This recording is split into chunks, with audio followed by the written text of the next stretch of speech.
अब देखिए, ध्यान दीजिए मेरी तरफ सभी लोग। तो लास्ट टाइम पे हम लोगों ने बात की थी, इंटीग्रेशन की बात की थी।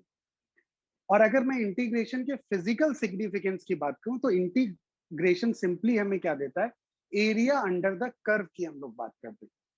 मतलब area enclose between the curve and the horizontal axis. तो इन जनरल अगर हम बात करें तो हमने यही मीनिंग हमें समझ में आया कि अगर y वर्सेस x की बात करें और कोई भी ग्राफ अगर ये दिया हुआ है y as a function of x, तो यहां पर अगर मुझे एरिया कैलकुलेट करना है x1 से x2, तो इस एरिया को कैलकुलेट करने का तरीका सिंपली हमने लास्ट टाइम पे डिफाइन किया था। This area is defined as y into D X, that is y कुछ F X into D X होगा। और हमें कहां से कहां, इनिशियल लिमिट x1 से x is equal to x2। ये हम लोगों ने लास्ट टर्म पे इसको प्रॉपरली कंप्लीट कर लिया था। ठीक, क्लियर।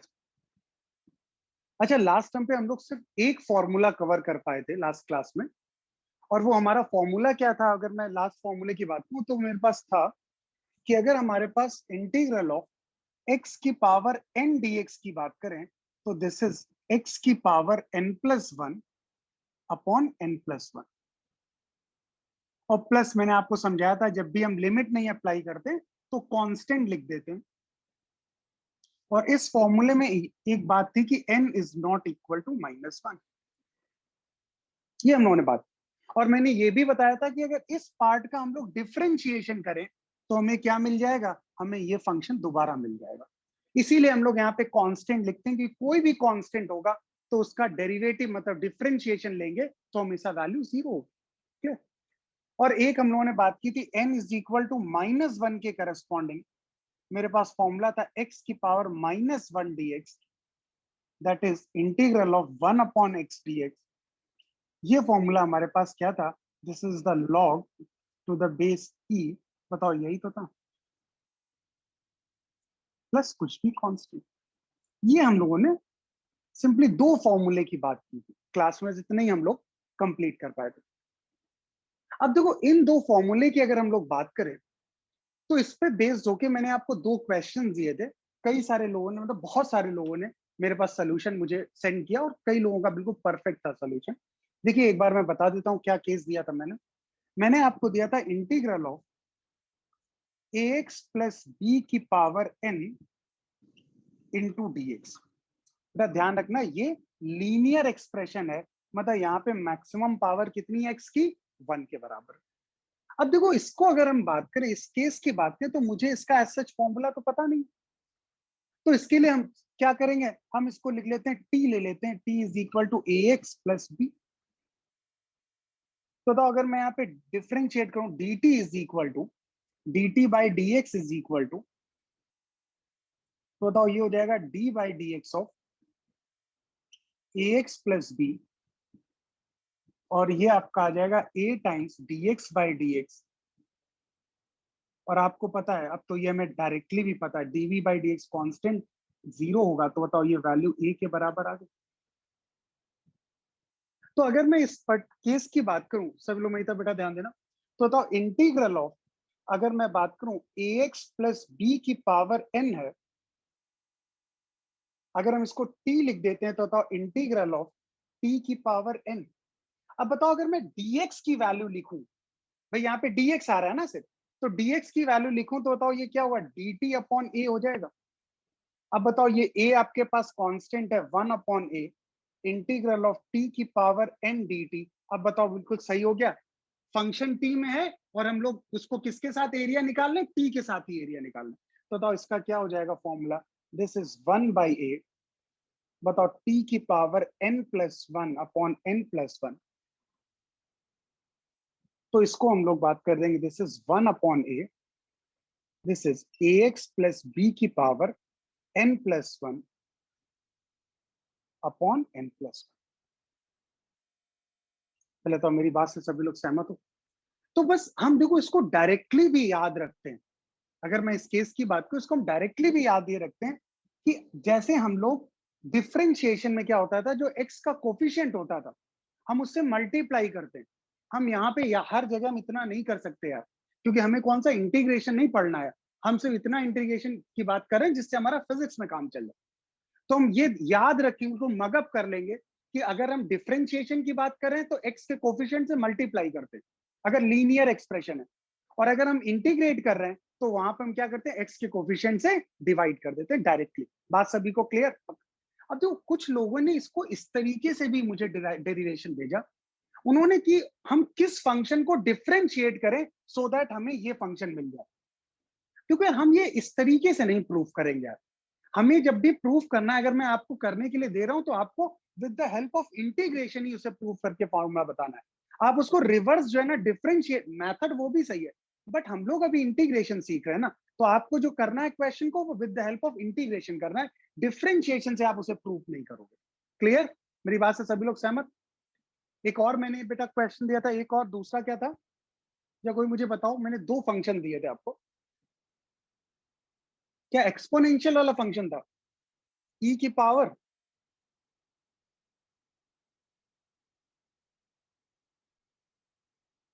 अच्छा 1 अपॉन, ओके। एक हमने और आपको फंक्शन दिया था, this is dx upon ax plus B. ठीक है? अब देखो, मैं अब इसको मुझे बार बार नहीं प्रूव करना है, मैं डायरेक्टली लिखूंगा। तो x का कोफिशिएंट a है, तो दैट मीन्स ये आपके पास 1 अपॉन a, और ये क्या होगा, log to the base e ax plus B. आप मान के चलिए फिजिक्स में सबसे ज्यादा इंटीग्रेशन अगर यूज होगा तो यही वाला इंटीग्रेशन यूज होगा। सबसे ज्यादा रिक्वायर्ड इंटीग्रेशन जो हमें फिजिक्स में मिलता है वो यही है आपके पास। नोट कर लीजिए। हाँ बेटा, मैं इसको डिराइव भी करा दे रहा हूँ, कुछ लोगों को कहना है कि प्रॉब्लम आ रही है इसमें।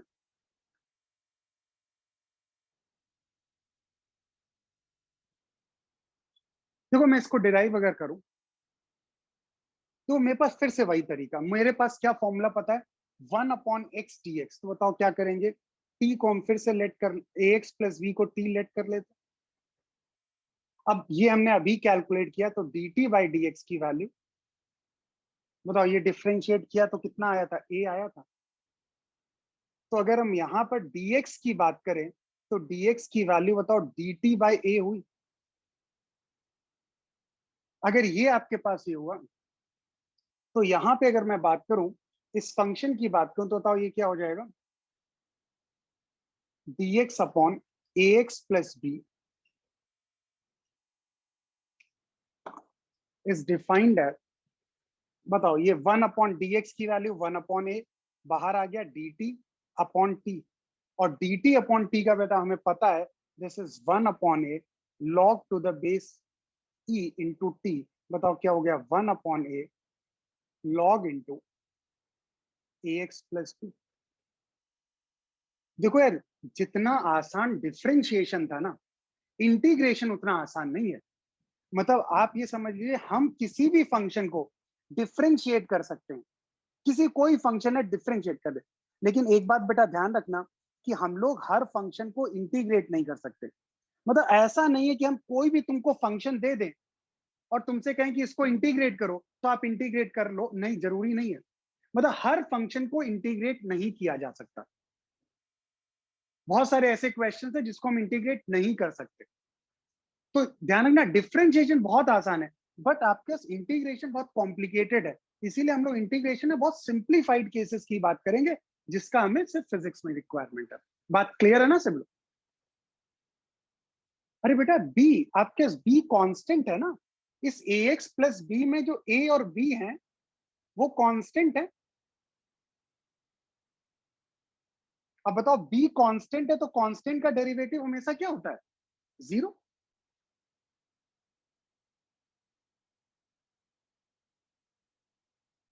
क्लियर बात?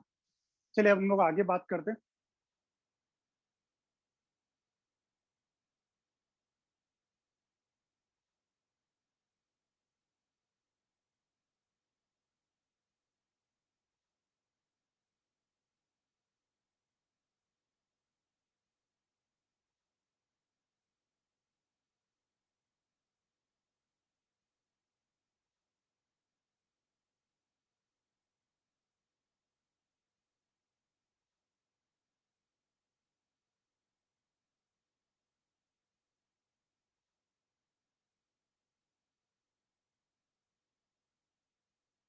अब देखो नेक्स्ट फॉर्मूला, हम लोगों ने एक्सपोनेंशियल की बात की थी, ठीक है ना। तो अब मैं बात कर रहा हूं इंटीग्रल ऑफ ई की पावर एक्स डीएक्स।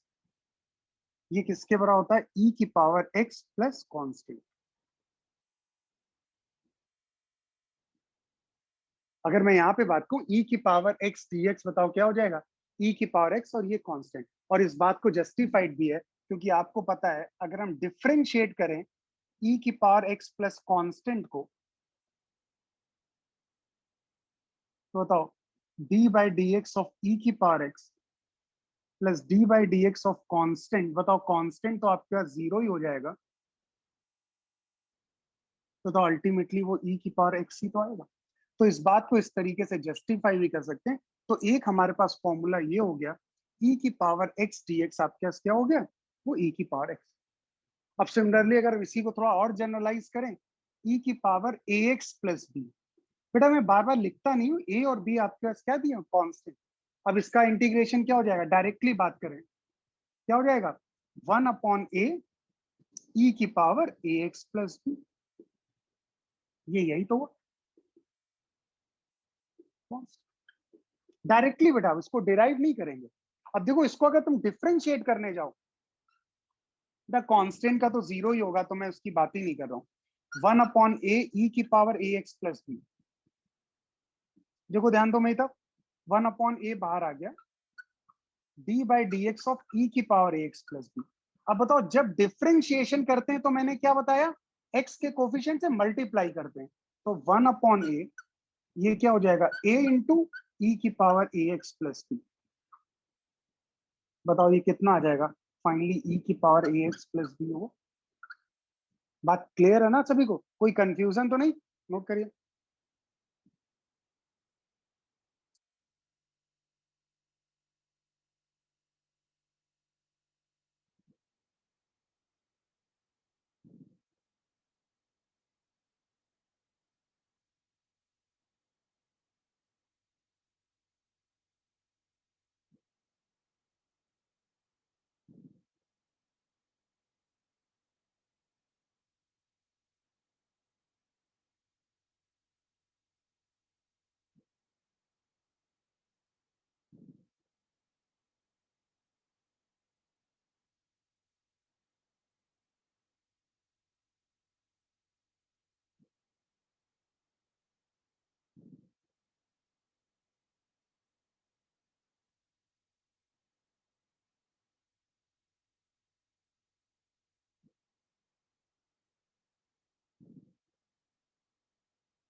अब थोड़ी सी मैथ्स आपसे लगवाते हैं, मैथ्स थोड़ा मेरी तब ध्यान दो। देखो अभी तो ये बिल्कुल, अब मैं आपको एक केस दे रहा हूँ, आपको मैं 3 मिनट्स दे रहा हूँ, ठीक है ना। मतलब डायरेक्ट फॉर्मूला नहीं है, दिमाग लगाना पड़ेगा, आपको डिराइव करना पड़ेगा, तभी सॉल्व कर पाओगे। मेरा फॉर्मूला है ये, देखो बेटा सभी लोग मेरी तब ध्यान दो, नोट करना बंद करिए सभी लोग। देखो ई की पावर एक्स डी, अभी भी किसी ने पूछा सर ई की पावर एक्स डीएक्स मतलब टू की पावर एक्स डीएक्स भी टू की पावर एक्स होगा? नहीं भाई, ई एक पर्टिकुलर नंबर है, मैं आपको बात कर चुका हूं, ई का मतलब 2.718 जैसा। तो ई की पावर एक्स आपके पास जो है ना, वो आपका ई की पावर एक्स होगा। अब मेरा क्वेश्चन है यहां पर, ए की power X into D X. A कोई भी नंबर है आपका, मतलब ए कोई भी कांस्टेंट नंबर है, बताओ इसका इंटीग्रेशन क्या होगा? आपके पास 3 मिनट्स है, जो दिमाग लगाना लगा लो।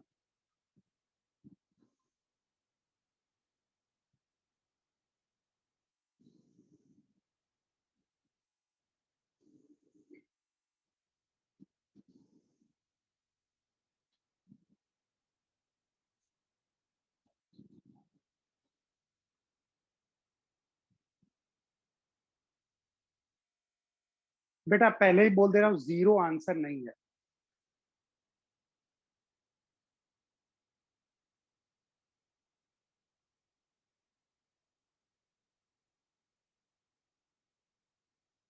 तो बेटा दो आंसर मेरे पास तुरंत लोग कर रहे हैं, एक से मेरी तरफ सुन लो। मैं दो तीन ऑप्शन बता दे रहा हूं, वो पक्का नहीं है। पहली बात तो समझो, ए की पावर एक्स डीएक्स, ये ए की पावर एक्स नहीं होता है। वो कब होता है आपके पास, e की पावर x dx e की पावर x होता है, पहली बात तो a की पावर x dx का आंसर a की पावर x मत बताओ। सेकंड, यहां पर ये वेरिएबल है यार, तो जीरो तो आने कोई मतलब ही नहीं होता यार, जीरो तो नहीं आएगा आपके, ठीक। और ये नहीं है यार, x की पावर n का इंटीग्रेशन, आप लोग तो ऐसे आंसर दे रहे हो यार, x की power n plus one upon n plus one. अब कुछ लोगों ने क्या आंसर किया, सर a की power x plus one upon x plus one. अरे यार ये कैसे हो गया यार, ये क्वेश्चन में क्या है, ये वेरिएबल है, उसकी पावर फिक्स्ड है, यहां पर ये कांस्टेंट है और उसकी पावर वेरिएबल है, तो ये तो नहीं हो सकता ना यार, ये तो बकवास है यार। चलिए ट्राई करो।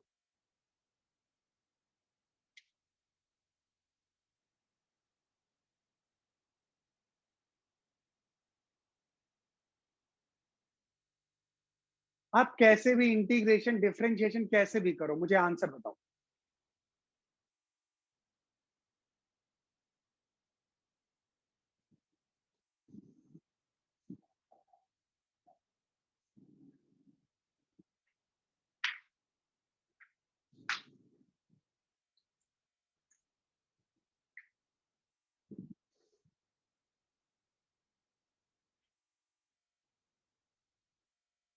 फिर आप लोग आंसर करते रहो, मैं सभी का आंसर देख रहा हूँ।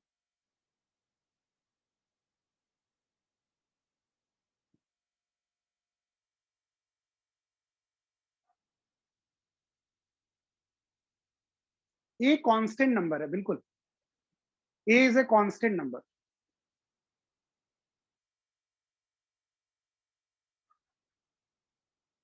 लाइक जैसे टू की पावर एक्स डी एक्स।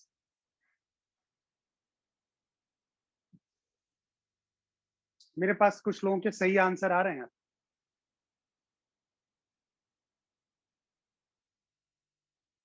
देखो मैं आप लोगों की हेल्प करता हूँ, सभी लोग बेटा मेरी तरफ ध्यान दो, कई लोगों के करेक्ट आंसर्स हैं, बाकी सभी लोग देखिए हम कैसे इस बात को प्रूव कर रहे हैं। देखो ए की पावर एक्स डी एक्स, हमें ऐसा कोई फॉर्मूला तो पता नहीं, बताओ मुझे ई की पावर एक्स पता है क्या फॉर्मूला। अब देखो मैं क्या कर रहा हूं बेटा, सभी लोग ध्यान दो, मैं ई की पावर कुछ भी सी ले लेता हूं, सी एक्स, ई की पावर सी एक्स इसे कर दिया। बताओ इसको मैं ऐसे लिख सकता हूं, ई की पावर सी की power X into D x. बताओ इसमें किसी कोई ऑब्जेक्शन तो नहीं। अब बताओ जो आपके पास ई की पावर सी दिया हुआ है, बताओ ये ई की पावर सी एक तरीके से कोई कांस्टेंट होगा। मैं एक तरीके से मान लेता हूं यही ए है और ए की वैल्यू क्या है, ई की पावर सी है। अरे किसी कोई प्रॉब्लम तो नहीं ना इसमें। अब देखो तुम्हारे पास, अब ई की पावर सी एक्स है, तो एक्स का कोफिशिएंट क्या हुआ सी, तो हम लोग इससे डिवाइड करते हैं तो इसका इंटीग्रेशन होगा वन अपॉन सी ई की पावर सी एक्स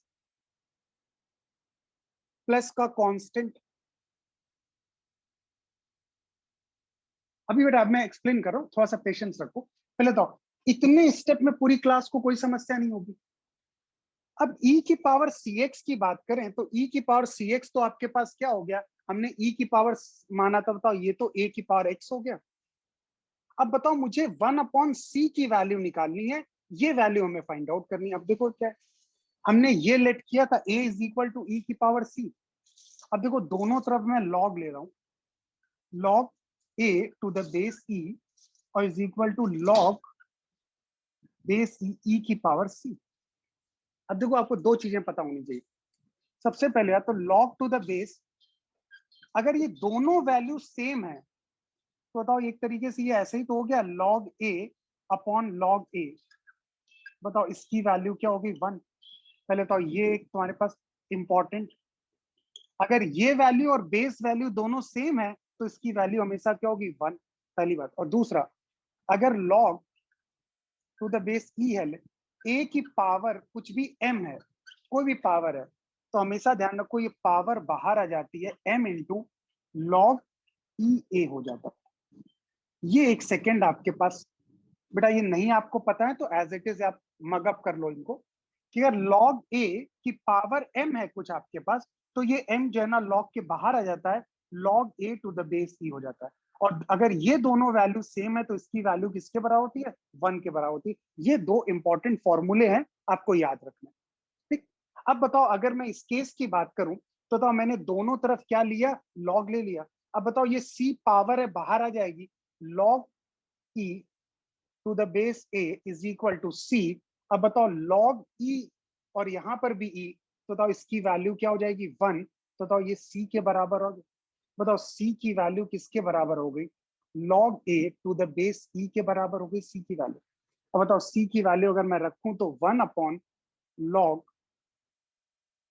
बताओ ये यही तो हुआ।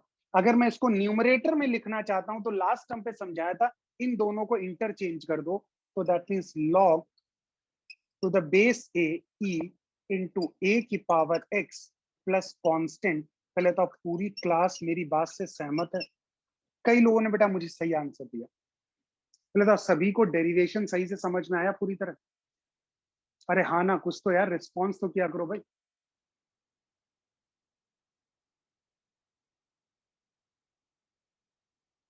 बेटा नोट करिए, मैं एक बार फिर से एक्सप्लेन कर दे रहा हूँ, कुछ लोगों को इशू आ रहा है अभी। हाँ बेटा नोट करिए पहले से।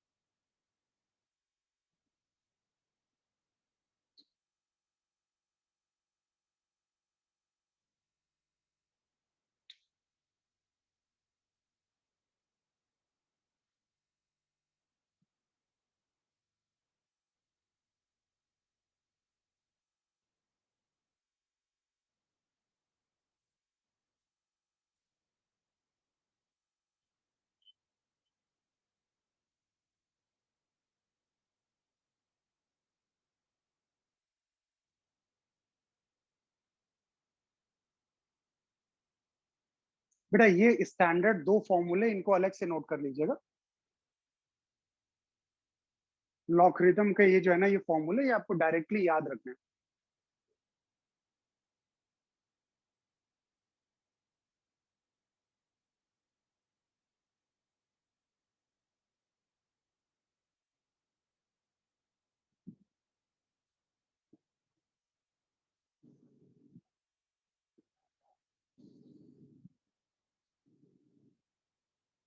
देखिए बेटा मेरी तो एक बात ध्यान दीजिए, कुछ लोगों को इसमें समस्या आई कि कैसे ये कंप्लीट हम लोगों ने किया। मैं तो बेटा ध्यान दो, तो सबसे पहले हमें ये बताना था, यहाँ पर ए कांस्टेंट था, ये हमारे पास टास्क था। अब देखो जब मैं कोई फॉर्मूले की बात करता हूं तो हम क्या कहते हैं, हम कहते हैं कोई प्रीवियस फॉर्मूला देख लो जो हमें जिसका फॉर्मूला पता है। तो हमें ये पता था कि अगर इंटीग्रल ऑफ ई की power A x plus B D X है तो इसका इंटीग्रेशन होता है 1 अपॉन ई की power A x plus B. और अगर आपके सिर्फ ई की power A x D X है तब भी एक्स का कोफिशियंट आपके पास बाहर आता है 1 अपॉन ए, और ये ई की पावर ए। ये दो फॉर्मूले हमें बिल्कुल, हम ऑलरेडी इनको जो है ना बात कर चुके इनकी। तो हमने कहा ए अगर हमारे पास कांस्टेंट है तो बताओ हम यहाँ पर ई की पावर सी एक्स लिख देते हैं। ई की पावर सी एक्स क्यों लिखा, क्योंकि ई की पावर सी एक्स का फॉर्मूला हमें पता है। बताओ ई की पावर सी एक्स को देखो क्या लिखें, बताओ ई की पावर सी की पावर एक्स हो गया। एक तरीके से बताओ मेरे लिए, बताओ ए क्या हो गया, यही तो हो गया, ए ई की पावर सी हो जाए तो बताओ तुम्हारे पास यही तो फॉर्मूला हो गया। बताओ ये फॉर्मूला ए की पावर एक्स डी एक्स हो गया। अब बताओ अगर ये e की पावर सी एक्स है तो इसका फॉर्मूला पता है 1 अपॉन सी ई की पावर सी एक्स।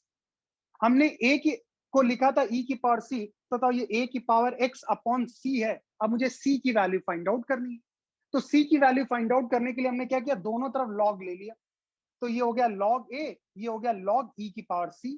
और हमने आपको बताया अगर पावर c है आपके पास तो बताओ पावर क्या आ जाती है, बाहर आ जाती है पावर। तो बताओ c को हम बाहर लेके आ गए, तो बताओ लॉग e और बेस में भी e, अगर ये दोनों वैल्यू सेम है तो बताओ इसकी वैल्यू कितनी हो गई बच्चा, बताओ क्या इसकी वैल्यू 1 के बराबर हो गई। तो बताओ ये वैल्यू एग्जैक्टली c के बराबर हो गई। c की वैल्यू बताओ क्या हो गई, log a to the base e। बताओ ये मेरे पास c की वैल्यू आ गई, बस हमने यहाँ पर c की वैल्यू पुट कर दी। एक और फॉर्मूला मैंने आपको बताया था, अगर हम लोग यहाँ पर log e to the base ये है अगर आपके पास, अगर मैं इनको इंटरचेंज कर दूं तो वैल्यू रेसिप्रोकल हो जाती है लॉग ए। अब बताओ उसी को हमने यहां पर अप्लाई कर लिया, तो बताओ उसको इस फॉर्मेट में मैंने लिख दिया, this is the integral of A की पावर एक्स डीएक्स। पहले तो पूरी क्लास मेरी बात से सहमत, क्लियर ना? नोट करिए।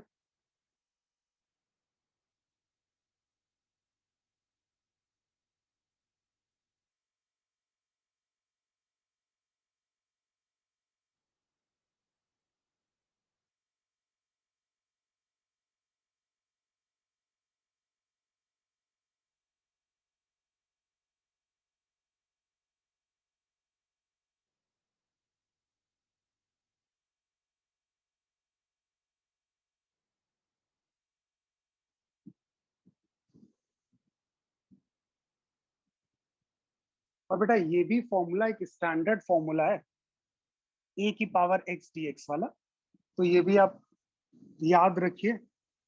और नहीं भी याद रहेगा तो आप तुरंत के तुरंत इसे डिराइव भी कर सकते हो। ए की power X DX is equal to, this is one upon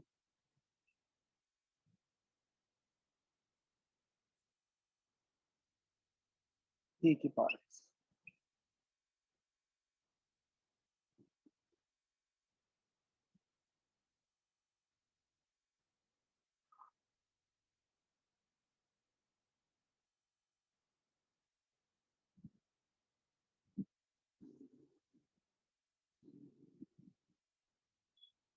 बेटा कोई भी कांस्टेंट है, कोई भी वैल्यू को हम ई की पावर सी के इक्विवेलेंट तो लिख ही सकते हैं ना, कोई भी वैल्यू है, तो बस हमने ए को उसके टर्म में रिप्रेजेंट कर दिया।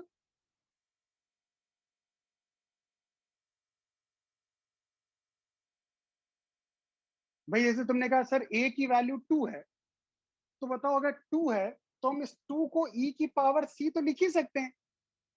अब बताओ इसके करस्पॉन्डिंग तुम एक सी की वैल्यू निकाल लोगे जिसके करस्पॉन्डिंग ई की पावर सी की वैल्यू 2 के बराबर हो जाएगी। बस ये कहने का मतलब है, मतलब किसी भी नंबर को हम लोग किसके फॉर्मेट लिख सकते हैं, ई की पावर सी के फॉर्मेट में लिख सकते हैं। ओके, अब देखो हम लोग इसमें बात करते हैं ट्रिग्नोमेट्री के फॉर्मूले की बात करते हैं। ऐसे हम लोग ट्रिग्नोमेट्री आपको डिफरेंशिएशन में बात की थी, वैसे इंटीग्रेशन में बात करते हैं। बेटा मैं अभी एल बस इसलिए नहीं यूज कर रहा हूँ कि आप लोग बिल्कुल कंफ्यूज ना हो, इसलिए मैं अभी जो है ना लॉग हर जगह लॉग टू द बेस ई लिख देता हूँ, ठीक है ना? अदरवाइज हम एल भी यूज कर सकते हैं, पर्टिकुलर इसे अभी नोट करने का इसी सेंस है कि जिससे आप हमेशा ध्यान रखो बेस में आपके सी है। चलिए अब बात करते हैं हम लोग।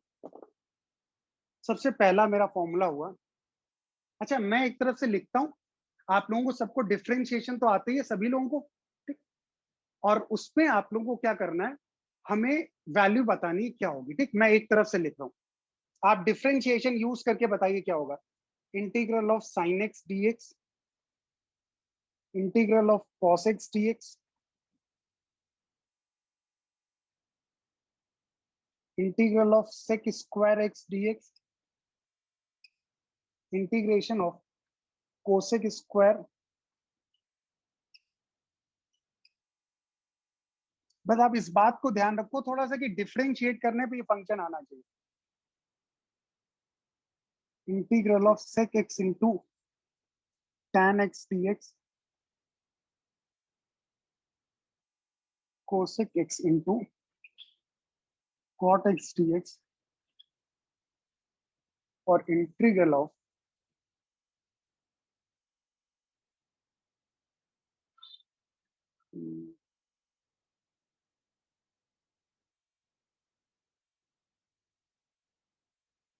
cot square x dx, integral of 1/1 minus sine X into dx.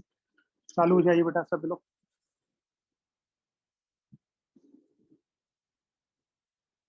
बेटा वो कांस्टेंट मत लिखो आप, सीधे सीधे वैल्यू लिखते हो, कांस्टेंट तो अंडरस्टूड है ना।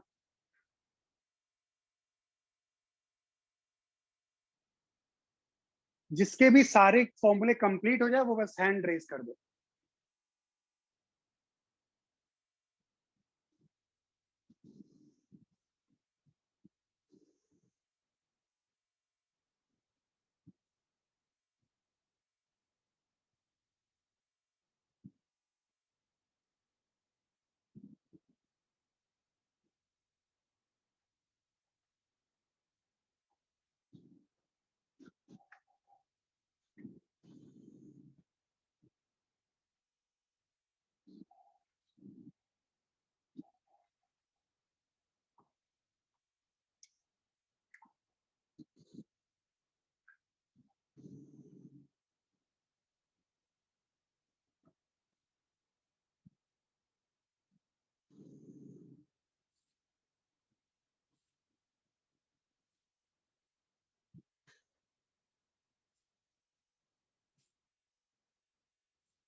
ये कई सारे लोगों ने कंप्लीट कर लिया। देखिए मैं एक तरफ से वैल्यूज लिखता रह रहा हूँ, आप लोग चेक करिए। देखो साइन एक्स डी एक्स, अब बताओ साइन एक्स किसका डिफरेंशिएशन होता है? Cos x. कॉस एक्स में नहीं, कॉस एक्स का डिफरेंशिएशन होता है माइनस साइन एक्स। तो बताओ साइन एक्स का इंटीग्रेशन क्या होगा? बताओ माइनस कॉस एक्स हो। मैं बात करूं कॉस एक्स डी एक्स, बताओ कॉस एक्स किसका डिफरेंशिएशन होता है? साइन एक्स का कॉस एक्स होता है। तो बताओ ये हो जाएगा आपके sine x. Sec square x, बताओ सेक स्क्वायर एक्स किसका डिफरेंशिएशन? टैन एक्स का। टैन एक्स का d y by D x क्या होता है? Sec square x. तो बताओ ये क्या हो जाएगा? बेटा कांस्टेंट में इसलिए नहीं लिखता, क्या बार बार लिखना है यार, अंडरस्टूड है इसको, इसीलिए हम लोग स्किप कर देते, ठीक है ना। हमसे समझ में, हमसे कोई ये वैल्यू थी ना पूछने वाला। फिजिक्स में जब भी इंटीग्रेशन यूज होगा डेफिनेट इंटीग्रेशन होगा, मतलब लिमिट लगानी पड़ेगी। और जब लिमिट लगाते हैं तो हमें कांस्टेंट की जरूरत ही नहीं होती। ये तो मैथ्स में एक्चुअली जब लिखते हैं तब कांस्टेंट लिखते हैं। Sec square x, tan x का सेक स्क्वायर एक्स होता है, तो ये tan x. Cosec square x बताओ किसका होता है? कॉट एक्स का माइनस कोसेक स्क्वायर एक्स होता है। तो बताओ ये कितना हो जाएगा? Minus cot x. बेटा ये प्लस माइनस थोड़े से कंफ्यूजिंग होते हैं, कई बार हम कंफ्यूज हो जाते हैं। प्लस डिफरेंशिएशन में था, इंटीग्रेशन में, थोड़ा केयरफुल रहिए इसमें। सेक एक्स टैन एक्स, बताओ किसका डिफरेंशिएशन था? सेक एक्स का डिफरेंशिएशन होता था sec x into tan x. बताओ ये क्या हो गया आपका? सेक एक्स। कॉसेक एक्स का क्या होता था? Cosec x into cot x किसका होता था? कोसेक एक्स का होता था, minus cosec x into cot x. तो बताओ ये क्या हो जाएगा? माइनस का कोसेक एक्स। कॉट, अब ये यहां तक तो हो गया आपके पास। अब बताओ अगर मैं बात करूं यहां पर, अब ये कॉट स्क्वायर एक्स, ये इसमें कई सारे लोग फंस गए। कॉट स्क्वायर एक्स का कौन मुझे बताएगा? हैंड रेज कर सकता है कोई जो मुझे एक्सप्लेन कर सकता है? मैं अभी हटा दे रहा हूं पहले नोटिफिकेशन सारे। हाँ, कौन मुझे एक्सप्लेन करेगा? हाँ प्रणव, आंसर करो बेटा। माइक ऑन है।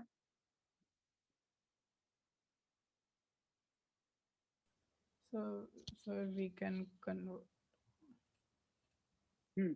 So we can convert it into cosec square x minus one. हाँ बिल्कुल से परफेक्ट। अब देखो कई बार स्ट्रेट फॉरवर्ड चीजें नहीं होती। अब बताओ कॉट स्क्वायर एक्स है आपके पास, तो आपको पता है कॉट स्क्वायर एक्स होता है cosec square x minus one. ये तो सभी ने पढ़ा है रिलेशन। अब बताओ इसके हिसाब से होता है, इसको मैं क्या लिखता हूँ? This is integral of cosec square x minus one. बताओ वो यही तो हुआ। अब बताओ अगर ये वैल्यू आ गई तो इसको बताओ मैं क्या लिख सकता हूँ? डिस्ट्रीब्यूट कर सकता हूँ cosec square x D X और माइनस का इंटीग्रल ऑफ डी एक्स। अब बताओ cosec square x D x, बताओ इसका हमें फॉर्मूला पता है माइनस कॉट एक्स, और डीएक्स की बात करें माइनस एक्स। बताओ क्या यही तो हमारे पास हो गया? बात सभी को क्लियर? नोट करिए।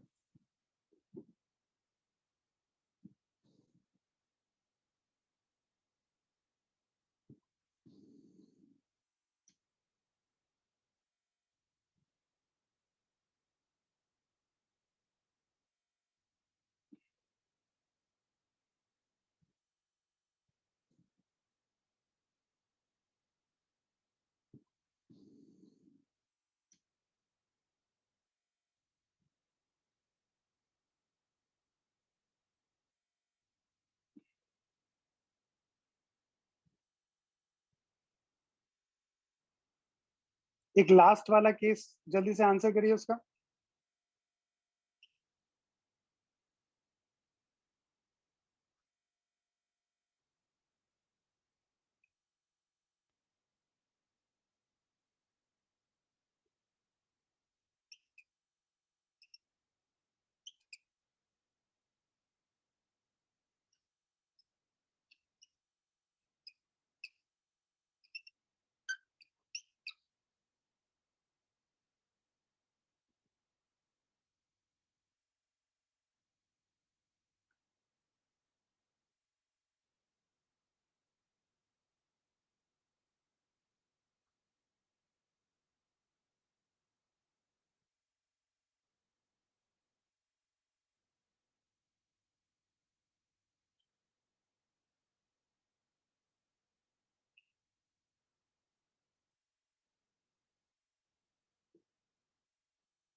हाँ, लास्ट वाले केस का कितने लोगों का आंसर आ गया?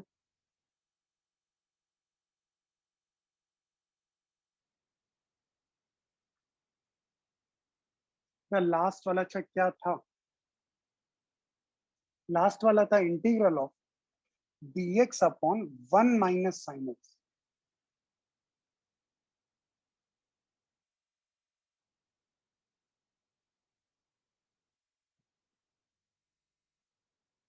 हाँ प्रांशु बताओ बेटा कैसे करेंगे? माइक कौन है? Sir, we will use the case of 1 upon ax plus b.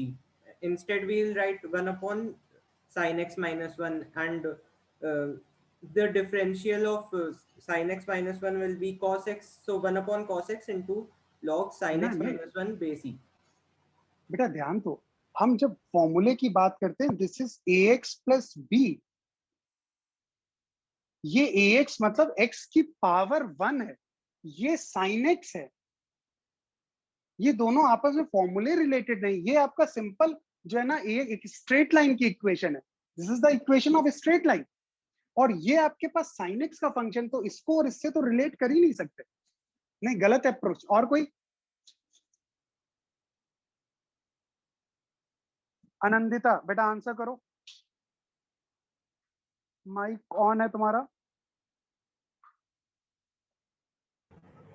So we can multiply 1 plus sin x, sin x plus 1 ऊपर and नीचे, and then नीचे it will be नीचे, so it will perfect perfect, बिल्कुल सही बात है। देखो अब यहां पर सब बेटा माइक ऑफ कर लो। देखो ध्यान दो, मैंने कहा ना डिफरेंशिएशन जितना आसान है ना कि उसमें सीधे स्ट्रेट फॉरवर्ड फॉर्मूले, लेकिन हर बार जब इंटीग्रेशन होगा ना तो आपको थोड़ा सा समझना पड़ेगा।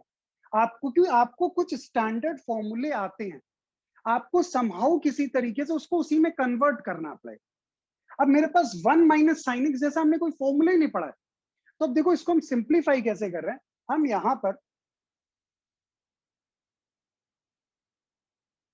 हम न्यूमरेटर और डिनोमिनेटर में मल्टीप्लाई कर देते हैं 1 plus sine x upon 1 plus sine x. अब बताओ यहां पे अगर मैं बात करूं तो बताओ ये क्या हो गया आपका, 1 माइनस साइन स्क्वायर एक्स हो गया आपके पास। तो बताओ ये मेरे पास फंक्शन हो गया, this is integral of dx into 1 plus sine x whole divided by 1 minus sine square x. बात सभी को क्लियर? मेरे पास स्पेस नहीं, मैं इधर लिख कर रहा हूं। अब देखिए ध्यान दीजिए सभी लोग, अब अगर मैं इस केस की बात करूं, this can be written as, ये आपके पास हो गया dx into 1 plus sine x. 1 minus sine square x क्या होता है, कॉस स्क्वायर एक्स। इसको मैं अब जो है ना डिस्ट्रीब्यूट कर देता हूं, क्योंकि integration is distributive over addition और सब्ट्रैक्शन। तो इसको मैं लिख सकता हूं, this is dx upon cos square X plus का sine x upon cos square X integral, बताओ dx। बताओ इसको मैं लिख सकता हूं 1 अपॉन कॉस स्क्वायर एक्स, बताओ sec square x dx plus, बताओ यहां पे बात करूं, इसको मैं क्या कर सकता हूं, मैं ऐसे लिख रहा हूं, इसे ध्यान से देखना, जैसे sine x upon cos x, और एक ये आपके पास क्या हो गया 1 upon cos x. Sine x upon cos x बताओ क्या हो, टैन एक्स, और ये क्या हो गया आपका सेक एक्स। बताओ इसको मैं डायरेक्टली लिख सकता हूं क्या, sec x into tan x into dx। बताओ अब ये दोनों स्टैंडर्ड में आपके पास आ गए। बताओ सेक स्क्वायर का आपको पता है क्या होता है, टैन एक्स का सेक स्क्वायर एक्स dx होता है, प्लस का बताओ सेक एक्स का डिफरेंशिएशन अगर मैं बात करूं, sec x into tan x होता है, sec x into tan x का इंटीग्रेशन क्या हो जाएगा, वो आपका सेक एक्स के बराबर होगा। पहले तो सभी लोग मेरी बात से सहमत हो? बात क्लियर? प्रांशु बात क्लियर है ना? मतलब हम ए एक्स प्लस बी को हम इसके साथ रिलेट नहीं कर सकते, वो अलग इक्वेशन है, this is the different equation. Note करिए बेटा।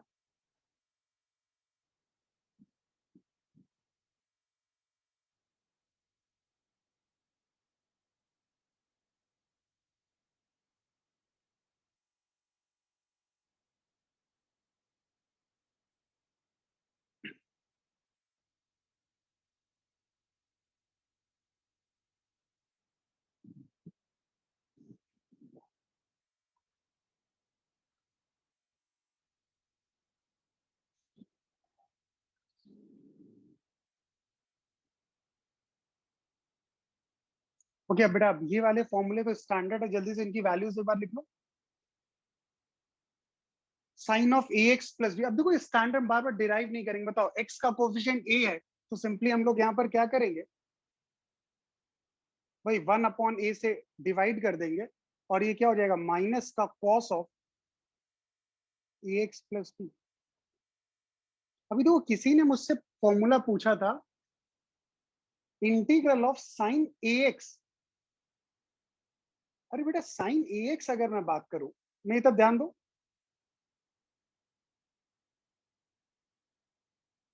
अब बताओ यहाँ पे क्या एक तरीके से कांस्टेंट b की वैल्यू 0 है, और वैसे भी b का तो कोई फर्क पड़ता ही नहीं है, हम तो x के कोफिशिएंट को देखते हैं, तो ये क्या हो जाएगा 1/a माइनस का cos ax। बात सभी को क्लियर है ना भाई? हमें b क्या एक तरीके से इस केस में अगर देखा जाए तो b की वैल्यू क्या है, 0 है। दिस इज ax प्लस 0 दिया हुआ है, तो बस वही x के कोफिशिएंट को बाहर किया, बाकी ऐसे। बताओ cos का क्या हो जाएगा, this is 1/a sine of ax plus b। Sec square हो जाएगा 1/a tan of ax plus b। This is 1/a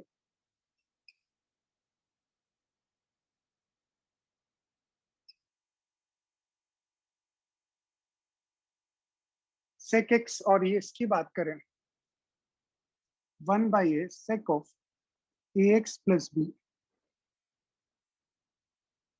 और इसकी वैल्यू हो जाएगी दिस इज 1/a माइनस का cosec ax प्लस b।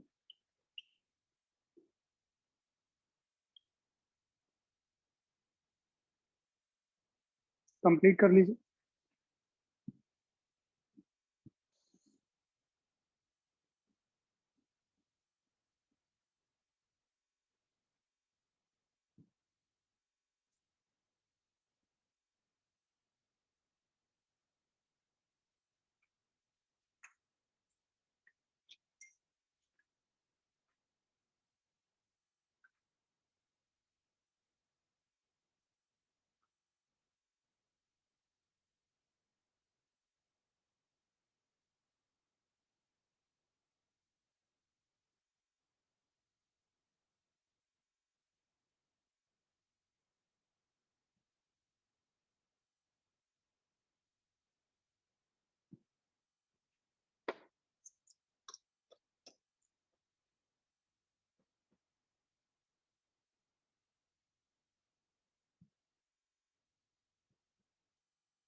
एक इंटीग्रेशन आपको दे रहा हूं, एक बहुत स्टैंडर्ड इंटीग्रेशन है।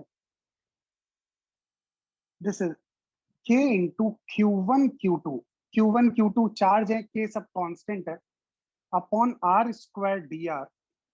इसकी वैल्यू आपको कैलकुलेट करनी है R1 से R2, और एक सेकेंड इंटीग्रेशन है GM1 M2 upon R square into dr।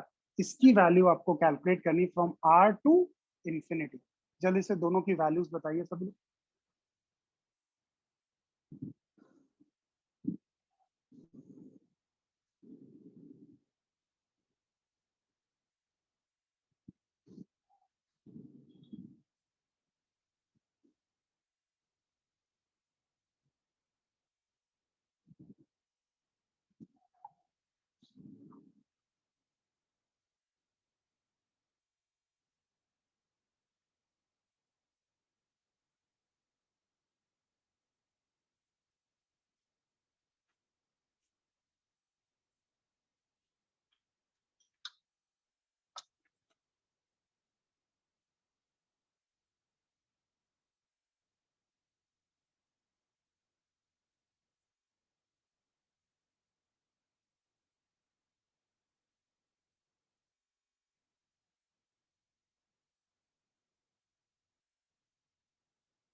बेटा ये मैंने बस लिमिट अप्लाई कर दी, R1 मतलब ये initial limit from distance R1 to R2 आपके पास दिया हुआ है। This is the constant K Q1, भाई Q1 Q2 चार्जेस है, K एक कांस्टेंट है आपके पास, तो अब इसको इंटीग्रेट करना, तो जो कांस्टेंट है वो इंटीग्रल के बाहर चला जाएगा, डायरेक्टली फॉर्मूला अप्लाई करो। Then you have to apply the limits, lower limit and upper limit.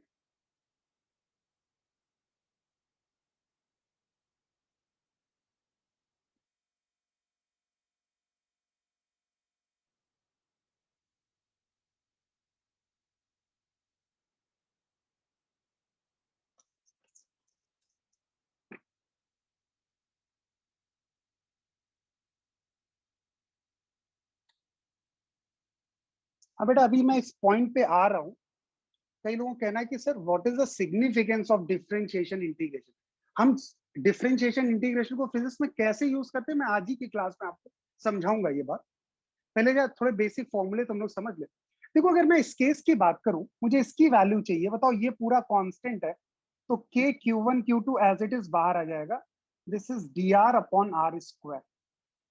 ठीक, अब अगर मैं इसको लिखूं, this is K Q1 Q2, this is integral of r की पावर -2 dr। यही तो है आपका, लिमिट है R1 से R2। अब अगर मैं इस केस की बात करूं, तो ये हो जाएगा this is K Q1 Q2। अब बताओ ये स्टैंडर्ड फॉर्मूला है, r की पावर 2 मतलब भाई x की पावर n वाला फॉर्मूला। क्या हो जाएगा, r की पावर -2 + 1 अपॉन -2 + 1, और लिमिट आपके लोअर लिमिट हो गई R1, अपर लिमिट हो गई R2। ये आ जाएगा K इंटू Q1 Q2, ये है -1, ये बताओ ये -1 अपॉन r हो गया, लिमिट R1 से R2। अब बताओ इसमें माइनस अगर मैं बाहर ले लूं, दिस इज माइनस का K Q1 Q2। ध्यान देना बेटा सभी लोग। अब बताओ लिमिट रखते हैं, सबसे पहले अपर लिमिट। बताओ माइनस तो मैंने बाहर लिख दिया, r की जगह R2 पुट करेंगे, दिस इज 1/R2। अब बताओ लोअर लिमिट पुट करेंगे R1, तो 1 अपॉन R1। अब बताओ इस माइनस से अंदर मल्टीप्लाई कर दें, तो एक तरीके से value K Q1 Q2 1/R1 minus 1/R2 ही तो आ रही है। चेक कर लो बेटा सभी लोग। मतलब हम जब फिजिक्स में इसे यूज कर रहे होंगे ना, तो हमेशा विद लिमिट्स ही यूज करते हैं हम लोग।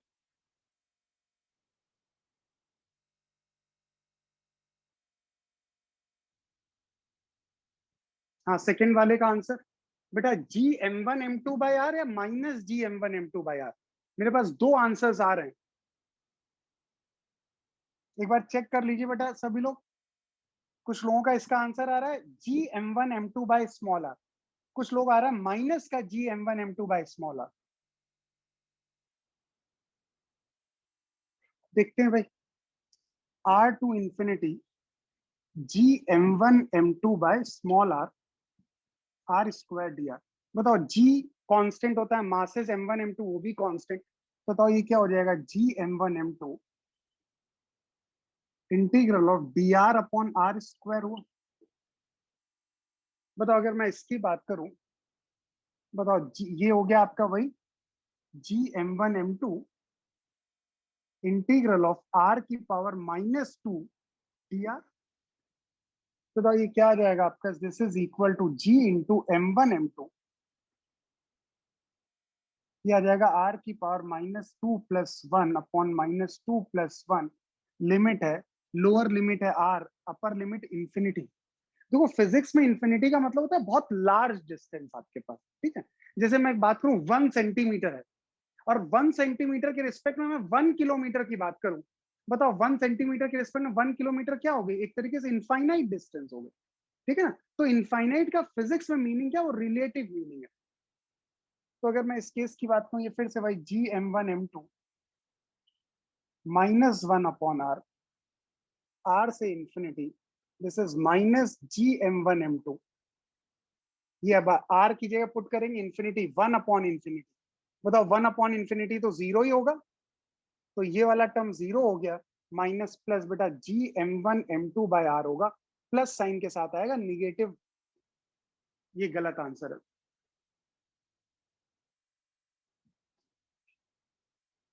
दोनों ही क्वेश्चन बस सेम क्वेश्चन ही थे, बस यहां पर लिमिट हमने कहां से कहां अप्लाई की थी, R1 से R2 अप्लाई की थी। और इस केस में अगर लिमिट की बात करें, हमने क्या पुट कर दिया, R से इंफिनिटी, बाकी इंटीग्रेशन तो सेम था।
बेटा ये आपके पास R की पावर -2 dr हो गया। आप लोग ध्यान दो, R की पावर n dr का इंटीग्रेशन का फॉर्मूला क्या होता है, R की पावर n+1 अपॉन n+1। ध्यान दीजिए सभी लोग। तो वही यहां पर पावर कितनी, -2, तो -2 + 1 अपॉन -2 + 1, वही फॉर्मूला अप्लाई किया। बात सभी को क्लियर पूरी तरह, किसी कोई डाउट इसमें?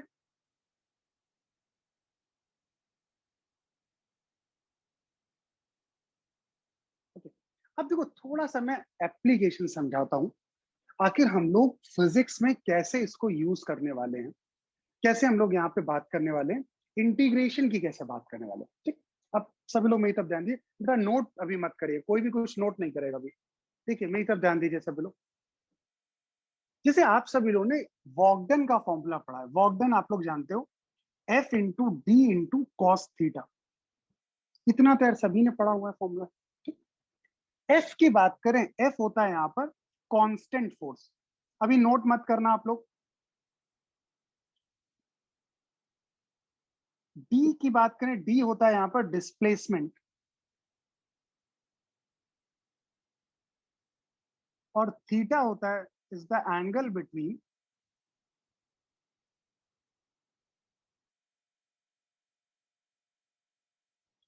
Force and displacement.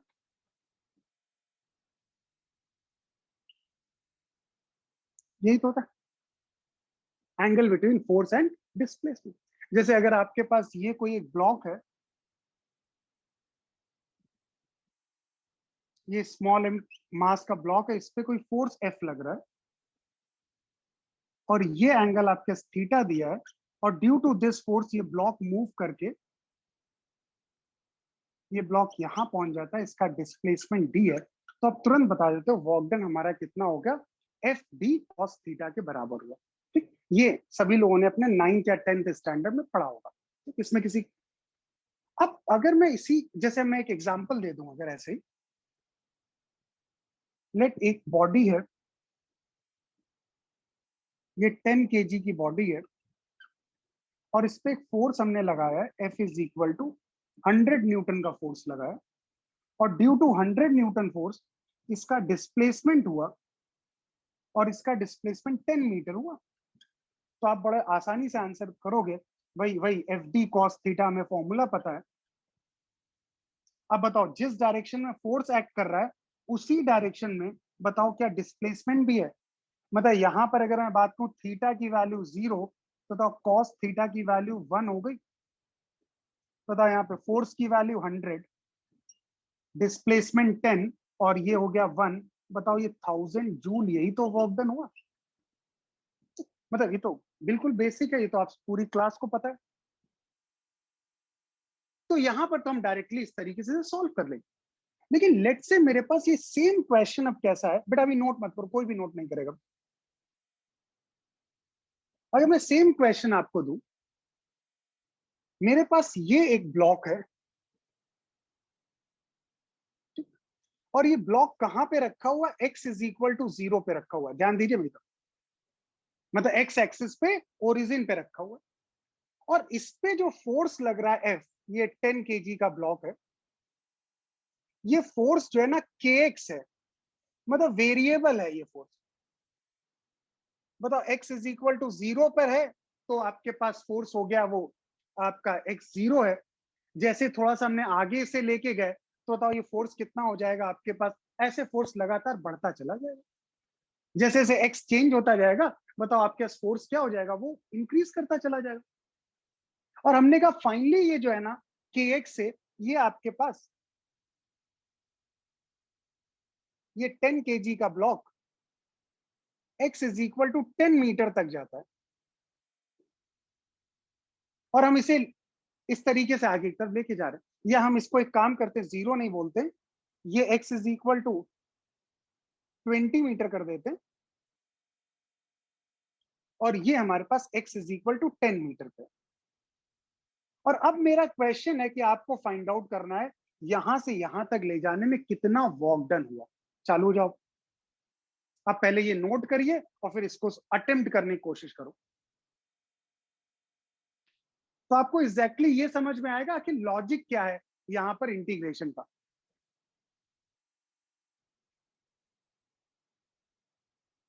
पहले नोट कर लो पूरा, फिर इसके बाद अटेम्प्ट करिए इस क्वेश्चन।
बेटा 1/∞ हमेशा ध्यान रखो, 1/∞ 0 होता है।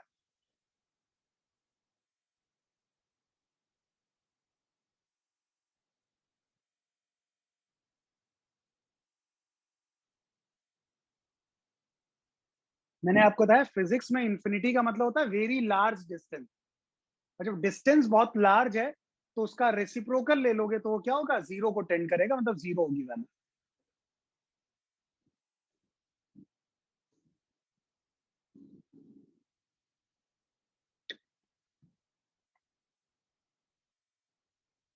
प्रणब मुझे एग्जैक्ट वैल्यू बताओ क्या होगी, मतलब मुझे answer in terms of joule चाहिए।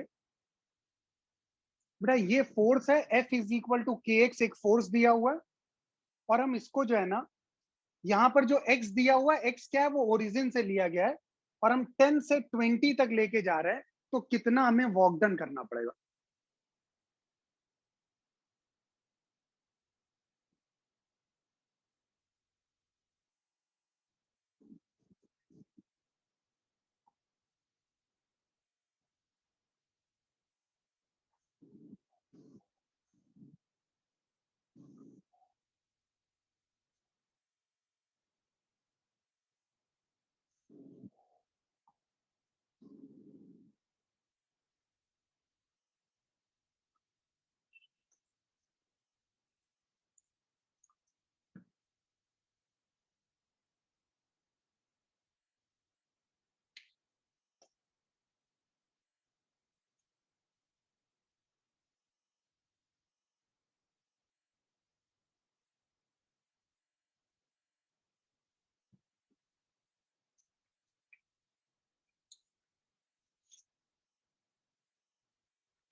देखिए कई सारे लोगों का मेरे पास आंसर्स आ गए।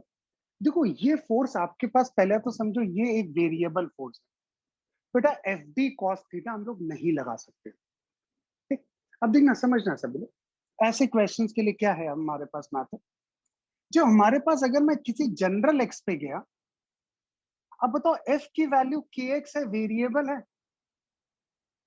तो हम लोग यहाँ पे फोर्स इनटू डिस्प्लेसमेंट नहीं लगा सकते। इसलिए हम लोग क्या करते हैं यहाँ पर, इसके आगे हम बहुत डिफरेंशियल सा डिस्प्लेसमेंट लेते हैं, डीएक्स।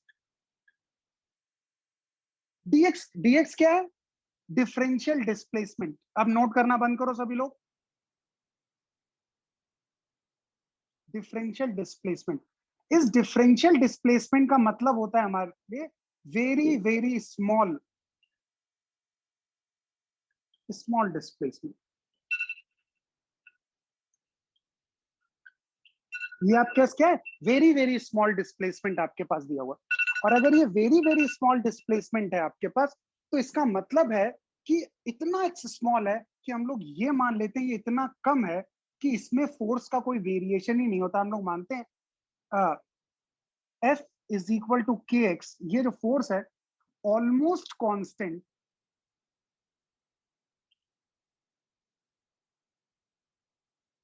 For displacement dx। इसका लॉजिक समझो, ये नहीं कि आपने सिर्फ इंटीग्रेट करके मुझे आंसर बता दिया। ठीक है, ये क्या है? ये ऐसे ही है कि अगर फोर्स का भाई फंक्शन के एक्स वाला बताओ, ऐसे ही तो हुआ, straight line passing through origin ही तो होता है। देख लो सभी लोग बेटा मेरी तरफ, अगर के एक्स की बात करें तो बताओ के एक्स क्या होता है? Straight line passing through origin हुआ। अब देखो मैं क्या कह रहा हूं कि किसी जनरल एक्स पे गया मैं, तो यहां पर जो फोर्स है वो कितना है? के एक्स। अब हम इतना डिफरेंशियल आगे की तरफ गए, मतलब डीएक्स इतना कम मैंने लिया कि उसके करस्पॉन्डिंग जो इसमें चेंज हुआ वो चेंज नेग्लिजिबल था, और हमने यही मान लिया कि ये ऑलमोस्ट जो है ना एफ इज इक्वल टू के एक्स क्या रहता है? कांस्टेंट रहता है। अब बताओ फोर्स अगर कांस्टेंट है डीएक्स के लिए, तो बताओ मैं अपना डिफरेंशियल वर्क डन क्या लिख सकता हूं? एफ इंटू डीएक्स इंटू दोनों के बीच में एंगल कांस्टेंट 0। तो ये हमने फॉर्मूला क्यों लिखा? क्योंकि ये फॉर्मूला तब वैलिड होता है फोर्स कांस्टेंट हो, और मैंने आपको समझाया कि डीएक्स इतना स्मॉल है कि हम मान सकते हैं कि फोर्स ऑलमोस्ट कांस्टेंट है। तो बताओ ये फॉर्मूला लगा सकते हैं। बताओ डी डब्ल्यू आपके पास क्या आ गया? फोर्स है के एक्स, डी एक्स कॉस 0 की वैल्यू 1 होती है। अब बताओ टोटल वर्क डन निकालने का मतलब ये जो डिफरेंशियल डिफरेंशियल वर्क डन उन सबको ऐड करना। तो बताओ के बाहर आ जाएगा कि कांस्टेंट है। बताओ एक्स डी एक्स हो गया, मतलब एक तरीके से हमने वर्क डन को इंटीग्रेट कर दिया, या इसको ऐसे लिख लीजिए, हम dw को इंटीग्रेट कर रहे हैं तो k बाहर आ गया, दिस इज x dx। कहां से कहां जाना है मुझे? x इज इक्वल टू 10 से x इज इक्वल टू 20। तो the work done x dx का फॉर्मूला हमें पता है, x की पावर 2 प्लस 1 अपॉन 2 प्लस 1, और अब यहाँ पे वैल्यू रख देना x की वैल्यू 10 से 20 तक। तो ये वर्क डन कितना आ गया? दिस इज k बाई 3, तो बाहर आ जाएगा x क्यूब है। अब ये वैल्यू तो पुट कर ही लोगे आप, 10 से 20, that means k by 3 20 cube minus 10 cube. अब ये सॉल्व कर लीजिएगा। पहले तो सभी को कंसेप्ट समझ में आया? मतलब मैं आपको यहाँ पर ये वैल्यू निकालना नहीं बता रहा हूँ, मैं आपको ये बता रहा हूँ आखिर इंटीग्रेशन कैसे फिजिक्स में आ जाता है। तो जहां पर भी हम लोग अभी तक जो पढ़ते आए वो कांस्टेंट फोर्सेस थे, तो सीधे सीधे हम लोग एफ डी कॉस थीटा लगा देते। बट यहाँ पे अगर फोर्स आपका वेरिएबल हो गया, तो हम लोग यहाँ पे वही वेरी वेरी स्मॉल डिस्प्लेसमेंट लेते हैं और कहते हैं ये डिस्प्लेसमेंट में एफ की वैल्यू ऑलमोस्ट कांस्टेंट है, तो इसके लिए ये फॉर्मूला अप्लाई कर देते हैं। और फिर इन्हीं जो है ना डिफरेंशियल वर्क डन को सबको ऐड करना, कंटिन्यूअस समेशन करना, वही तो क्या होता है? Integration. This is the basic application of integration. अच्छा एक्स डीएक्स था, सॉरी बेटा ये मैंने 2 कर दिया, एक्स डीएक्स था, तो 1 प्लस 1, बेटा सभी लोग करेक्शन कर लेना, 1 प्लस 1, तो ये एक्स स्क्वायर बाई 2 हो जाएगा।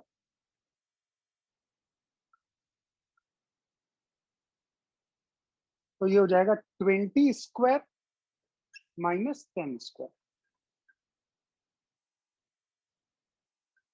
ठीक है ना, नोट कर लीजिए।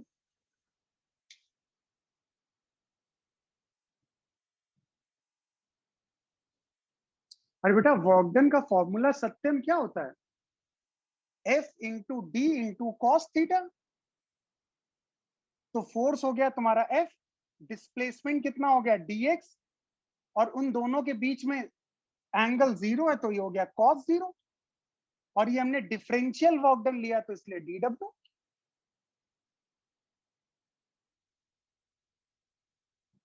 बात क्लियर है?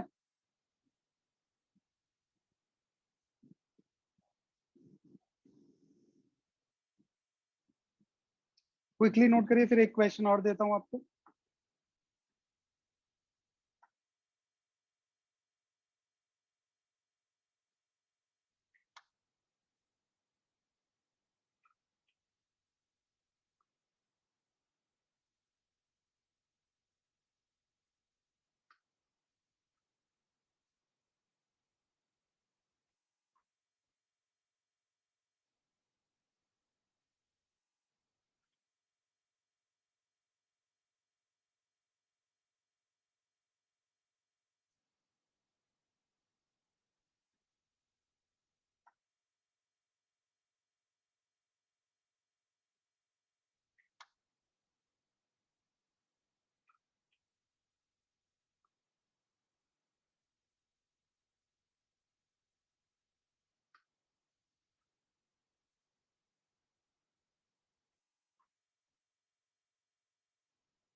बेटा मैं स्क्रीन शेयर कर रहा हूं, सभी लोग क्वेश्चन रीड करो।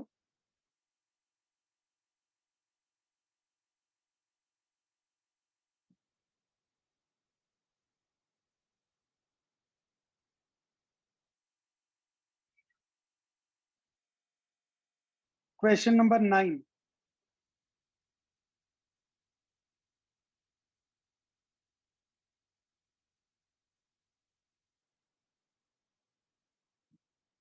मैं एप्लीकेशन समझाने की कोशिश कर रहा हूं इस क्वेश्चन में भी।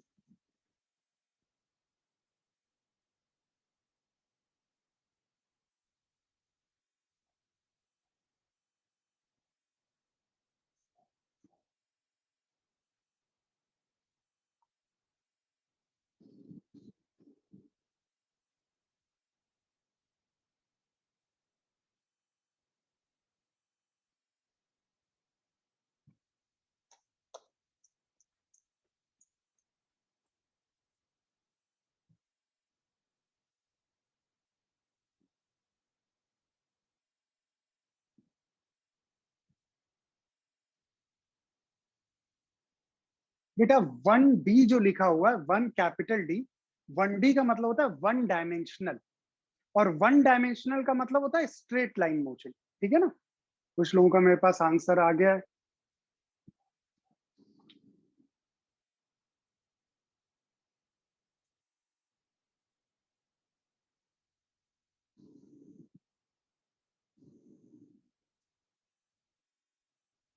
वन डी मतलब ये हो गया आपका 1 डायमेंशनल मोशन।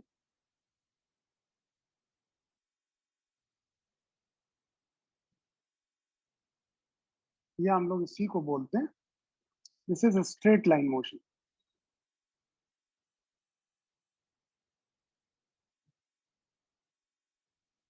क्लियर है क्या इस क्वेश्चन में? v is equal to 2t minus 5,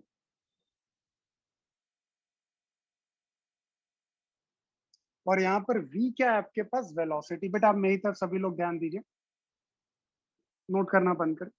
अब बताओ ये वेलोसिटी आपके पास वेरिएबल है, जैसे जैसे टाइम चेंज होता जा रहा है, बताओ वेलोसिटी आपके पास चेंज होती जा रही है हर टाइम पे अलग अलग। जैसे t इज इक्वल टू 0 की बात करें तो वेलोसिटी -5 है, t इज इक्वल टू 1 की बात करें, देखो वेलोसिटी t 0 की बात करें तो t 0 पे वैल्यू -5 है।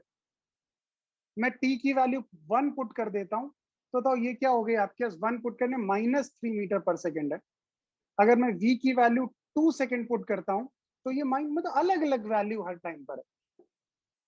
अब वो मुझसे पूछ रहा है कि मुझे बताना क्या, डिस्प्लेसमेंट बताना है 0 से 4। अब बताओ वेलोसिटी क्या होता है बेटा, सभी लोग मेरी तरफ ध्यान दो। वेलोसिटी की डेफिनेशन की बात करें तो वेलोसिटी है आपका, बताओ ये होता है rate of change of displacement with respect to time, rate of change of displacement with respect to time। तो दैट मींस v बताओ किसके बराबर हो गया, इस v को rate of change of displacement, बताओ ये d by D t of, बताओ x लिख सकते हो, बताओ x यहां पर क्या है, डिस्प्लेसमेंट।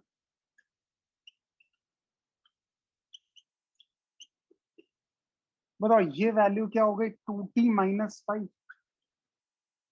अब देखो एक तरफ x को कलेक्ट करो, एक तरफ t वाले टर्म को कलेक्ट करो। तो अगर मैं इसको ऐसे लिखूं, बताओ ये dx हो गया, dt मल्टीप्लाई होगा तो 2 dt, बताओ माइनस का 5 dt।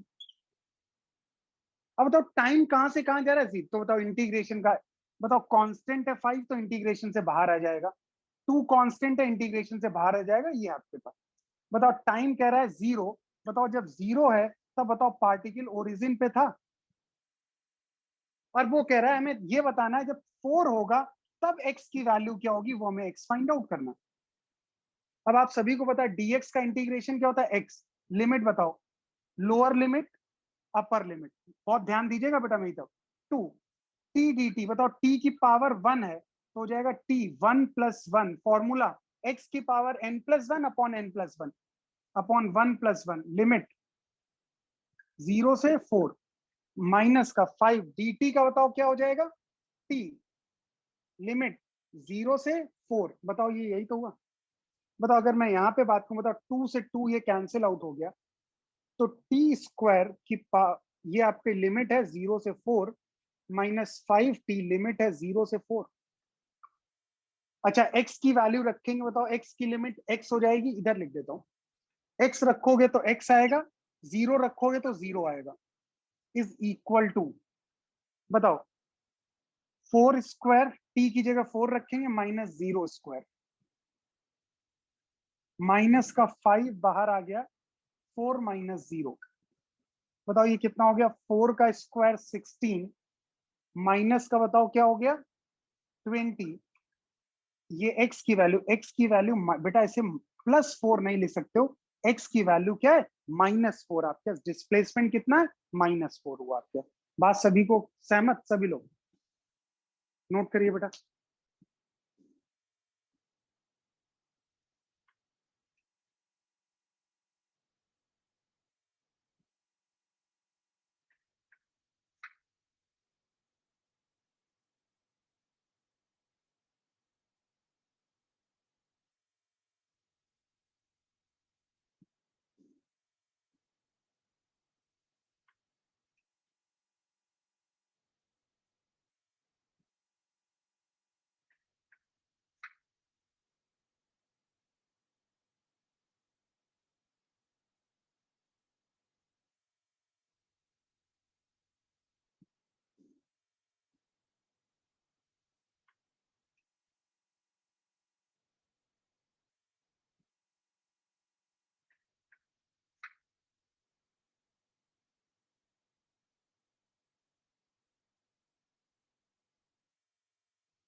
अच्छा देखो मुझसे एक क्वेश्चन पूछा गया बेटा, एक सेकंड सभी लोग लिखना बंद करिए और बिल्कुल। क्वेश्चन में ये पूछा गया कि यहाँ पे सर आपने 0 क्यों लिया। मैंने बोला था कि क्वेश्चन में गिवन है, लेकिन क्वेश्चन अभी रीड किया तो क्वेश्चन में गिवन नहीं है, तो बेटा वहां पे नोट करो, अगर ये गिवन नहीं होगा हम सॉल्व ही नहीं कर पाएंगे। तो वहां पे नोट करिए, initially particle at t is equal to 0, वहां पे क्वेश्चन में नोट करिए, at t is equal to 0 particle is at origin, particle is at origin.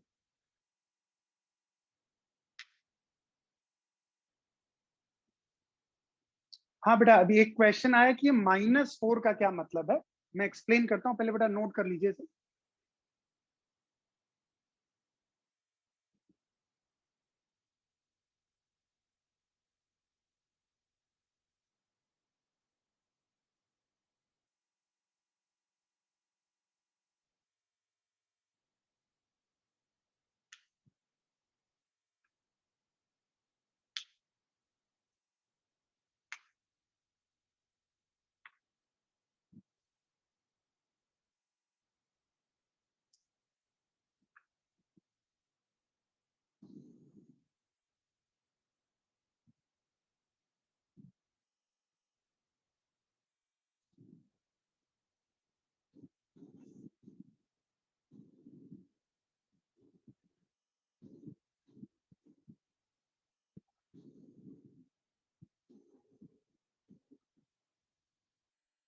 हाँ देखो बेटा समझ लो, ये क्वेश्चन बहुत सारे लोगों का है, कुछ लोगों ने इस बात को कि डिस्प्लेसमेंट सर 4 मीटर होगा, डिस्प्लेसमेंट निगेटिव नहीं होता है। नहीं, ये बात गलत है। देखो मैं नोट करना बंद करिए बेटा सब लोग। देखो माइनस का मतलब क्या था, डिस्प्लेसमेंट आप सभी को पता है वेक्टर क्वांटिटी है, सभी को पता है। देखो जब आपके डिस्प्लेसमेंट -4 दिया है, इसका मतलब ये है, ये आपका x इज इक्वल टू 0 है, माइनस अपने साथ डायरेक्शन लिए हुए, ये हमें ये बता रहा है इसका डिस्प्लेसमेंट की अगर मैं बात करूं तो जब t इज इक्वल टू 4 होगा तो ये पार्टिकल यहां पर लोकेटेड होगा। मतलब ये पार्टिकल कहां पर लोकेटेड है, ये निगेटिव एक्स एक्सिस की तरफ है, इसलिए आपके पास आंसर क्या है, x की वैल्यू -4 मीटर। और अगर x का आपका आंसर होता +4 मीटर तो इसका मतलब ये होता कि ये particle x is equal to 4 पे है, जब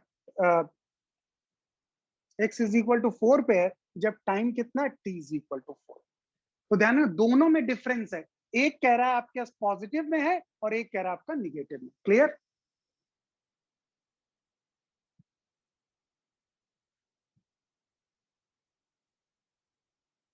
हाँ बेटा, वो एरिया निकालना भी तो तान्या, एरिया निकालना भी तो इंटीग्रेशन ही हुआ, ये हमने इंटीग्रेशन ही तो परफॉर्म किया, this is the integration.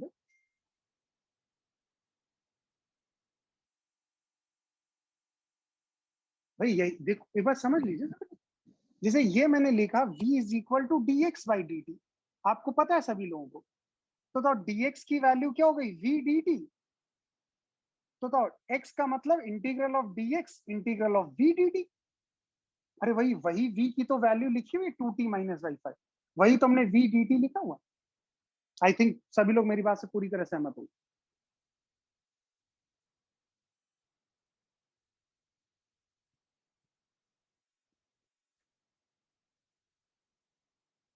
Clear? पक्का?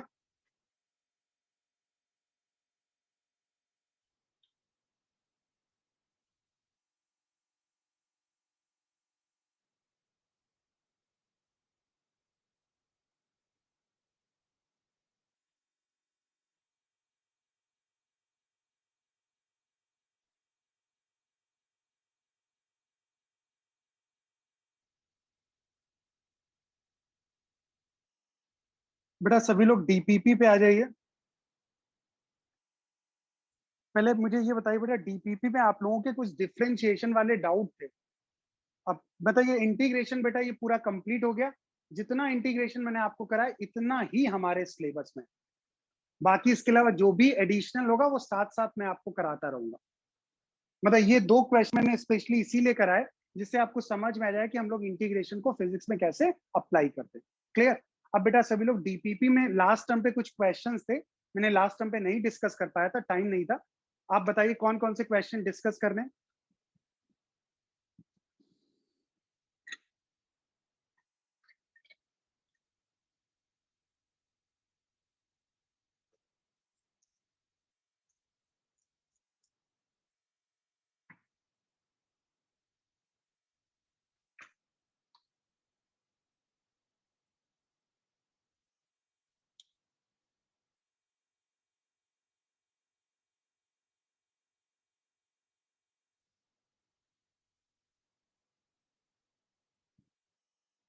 यहाँ पर जिसके भी जो डाउट है जल्दी से पूछो।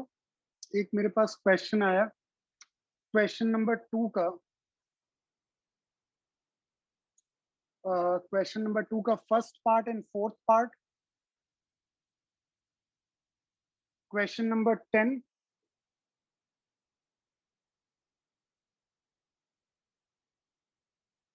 क्वेश्चन नंबर 2 का third part, question number first का 8, फर्स्ट का 8 हो गया, क्वेश्चन नंबर 14 का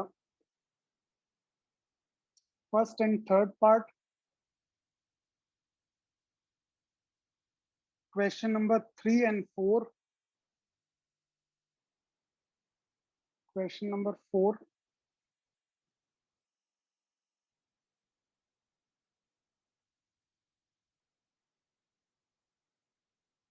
अरे बेटा ये इंटीग्रल ऑफ, यार ये इंटीग्रल ऑफ 2, ध्यान दो बेटा, ये इंटीग्रल ऑफ यही तो लिखा है 2t - 5 dt लिखा है, और क्या लिखा हुआ है यार भाई, ये यही तो लिखा हुआ, इसी को मैंने ओपन कर दिया है। तो उसको भाई तुम्हारे पास इंटीग्रेशन जो है ना डिस्ट्रीब्यूटिव है, इसको डिस्ट्रीब्यूट कर दिया है। और बताइए क्वेश्चन नंबर 3 और 4, क्वेश्चन नंबर 13 का 5 और 6। बेटा इतने सारे डाउट्स हैं आप लोगों के।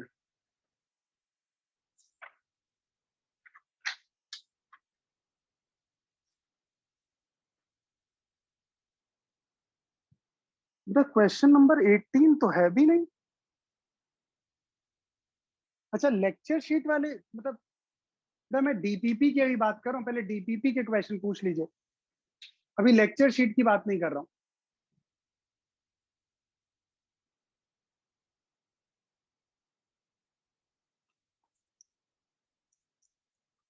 चलिए पहले अभी ये डीपीपी वाले क्वेश्चन कंप्लीट करते हैं हम लोग। ओके नहीं तब बेटा ध्यान दो, सबसे पहले क्वेश्चन नंबर 2 का फर्स्ट पार्ट पूछा गया।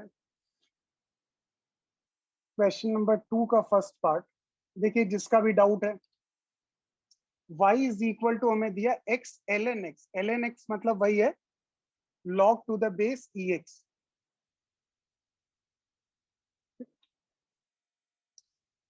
और यहां पर हमें with respect to x differentiate करना है। अब बताओ अगर डिफरेंशिएट करना है dy बाई dx लेना, तो this is d by dx of x log ex। अब बताओ ये भाई एक फंक्शन ये, सेकेंड फंक्शन ये दिया हुआ, सी से प्रोडक्ट फंक्शन हुआ। पहले log ex को बाहर रखो, ये हो जाएगा dx बाई dx, प्लस अब बताओ x को बाहर रखो, d by dx of log ex, ये 1 हो जाएगा, तो ये हो जाएगा log ex प्लस का इसका हो जाता है 1 बाई x होता है, तो बताओ क्या हो जाएगा 1 प्लस log ex। बात क्लियर। क्वेश्चन नंबर 2 के बाद आता है क्वेश्चन नंबर 2 का ही थर्ड पार्ट। देखो बेटा अब ये सब आप लोग क्यों क्वेश्चन पूछ रहे हो भाई। देखो y is equal to sine x upon x. अब देखो इसको हम दो तरीके से कर सकते हैं। आप इसे इस तरीके से भी लिख सकते हो, x की पावर -1 इंटू साइन एक्स, और आप प्रोडक्ट रूल लगा दो, या फिर आप इसमें डिवीजन रूल लगा दो, दोनों से सेम ही आंसर आने।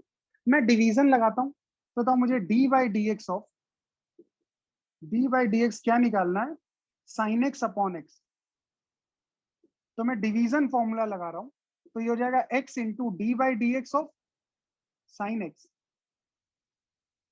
माइनस का sine X as it is रहेगा dx अपॉन dx और डिवाइडेड बाई एक्स स्क्वायर। तो बताओ साइन एक्स का होता है cos x, x cos x, dx dx 1 हो जाएगा minus sine x upon x square. ठीक, तो ये आपका dy बाई dx की वैल्यू आ गई। ठीक है ना, तो आप चाहे प्रोडक्ट से करो चाहे डिवीजन से करो, एक ही आंसर आना है आपका। इसके बाद मैं बात करूं क्वेश्चन नंबर 2 का ही फोर्थ पार्ट है आपके पास, जिसका भी डाउट अपना देखते जाइएगा। y is equal to 3x square plus 2 root x divided by x। देखो मेरी बात एक ध्यान समझो, देखो बेटा नोट करना पड़ता। देखो हम लोग अगर यहाँ पे बेटा कुछ बस इतना सॉल्व करो, फर्दर कुछ नहीं सॉल्व करना यार। अब मैथ्स की क्लास में थोड़ी हो, आपको कितना सॉल्व करना है वो तो ऑप्शंस दिए होंगे, उसके हिसाब से आप सॉल्व कर लेना। मैं जैसे ये क्वेश्चन दिया गया बेटा, मेरी तरफ ध्यान दो। देखो हमारे पास मेन कंसेप्ट जो क्वेश्चन पूछा जाएगा वो फिजिक्स का क्वेश्चन होगा। हमें जो ये मैथ्स हम लोग पढ़ रहे हैं ना, ये मैथ्स जो है ना आपके पास क्या होता है, ये मैथ्स उसको फाइनल आंसर निकालने के लिए हम लोग मैथ्स यूज करते हैं। तो ये मैथ्स वाला पार्ट हमें बहुत सिंप्लीफाइड रखना होता है, क्योंकि मैथ्स को कॉम्प्लिकेटेड करोगे ना तो आपका टाइम ज्यादा लग जाएगा, और ये सब टाइम बाउंडेड एग्जाम है, कहीं ना कहीं आपको टाइम का भी ध्यान रखना पड़ेगा। अब जैसे इसका कई लोगों ने मेरे पास सोल्यूशन भेजा, उन्होंने क्या किया, इसको फर्स्ट फंक्शन, इसको सेकंड फंक्शन और पूरा डिफरेंशिएशन लगा दिया। अरे क्यों करना है, इसको थोड़ा सिंप्लीफाई कर लो ना, आप x से डिवाइड कर लो इसे, ये हो जाएगा 3x और ये हो जाएगा 2 रूट एक्स अपॉन एक्स। बताओ 2 अपॉन रूट एक्स हो जाएगा, देख लो। अरे हर जगह ये तो नहीं कि हम डिवीजन फॉर्मूला पढ़ा तो हमेशा डिवीजन फॉर्मूला लगा। अब देखो इससे आसान हो गया आपके। अब अगर dy बाई dx की वैल्यू आप कैलकुलेट करोगे, this is d by dx of 3x plus 2 upon root x का मतलब हो गया x की पावर -1/2। अब बताओ ये हो जाएगा 3 into D x by D x, 2 into D by D X of x की पावर -1/2। अब बताओ dx ये 3 हो जाएगा और बताओ ये कितना हो जाएगा 2 इंटू -1/2 x की पावर -1/2 -1। अब उसको सॉल्व करते रहो। बात सभी को क्लियर है ना? ब्लाइंडली जो है ना, एकदम से ये नहीं कि हमने डिवीजन के फॉर्मेट में दिया तो सीधे से डिवीजन फॉर्मूला लगा दो। अगर आपका सिंप्लीफाई हो सकता है तो उसे सिंप्लीफाई कर लीजिए।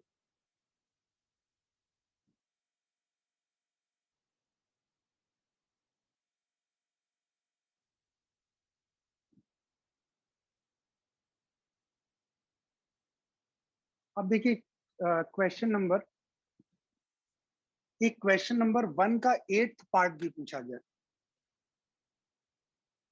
क्वेश्चन 1 का 8th पार्ट देखो आपके पास क्या दिया हुआ है, y, अरे यार t क्यूब साइन t, हमें dy बाई dt कैलकुलेट करना। यार ये सब क्वेश्चन तो नहीं पूछने चाहिए। बताओ क्या फर्स्ट फंक्शन एक है, एक सेकेंड फंक्शन, प्रोडक्ट फॉर्मूला लगाना है तो क्या हो जाएगा sine t d by D t of t cube plus t cube d by D t of sine t. ये हो जाएगा साइन टी, टी क्यूब का होगा 3t स्क्वायर हो जाएगा और plus t cube, sine t का क्या होता है कॉस टी।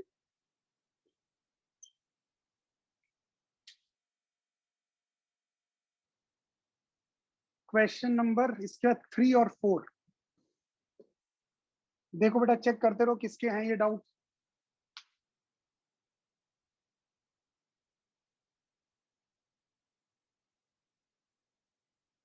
और बेटा नेक्स्ट टर्म पे सभी लोग डिफरेंशिएशन रिवीजन करके आइएगा।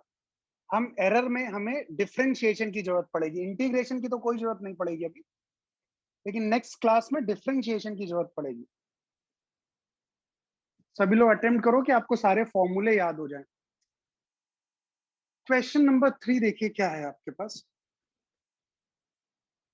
मैं क्वेश्चन समझा दे रहा हूं। क्या आपके x is equal to sine square theta दिया हुआ है, आपको दिया find out dx by D t if given में उसने क्या दिया, if d theta by D t omega दिया हुआ। ये गिवन डेटा है कि d theta by D t की वैल्यू क्या है, वो ओमेगा के बराबर है। ठीक है ना? अब अगर मैं इस केस की बात करूं, बेटा किसी भी क्वेश्चन में आपको फर्दर कोई सॉल्व करना नहीं, कोई मैथ्स नहीं जो आपको मैच कर, बस आप डिफरेंशिएट करके इतना ही स्किप कर दिया करो। ठीक है ना?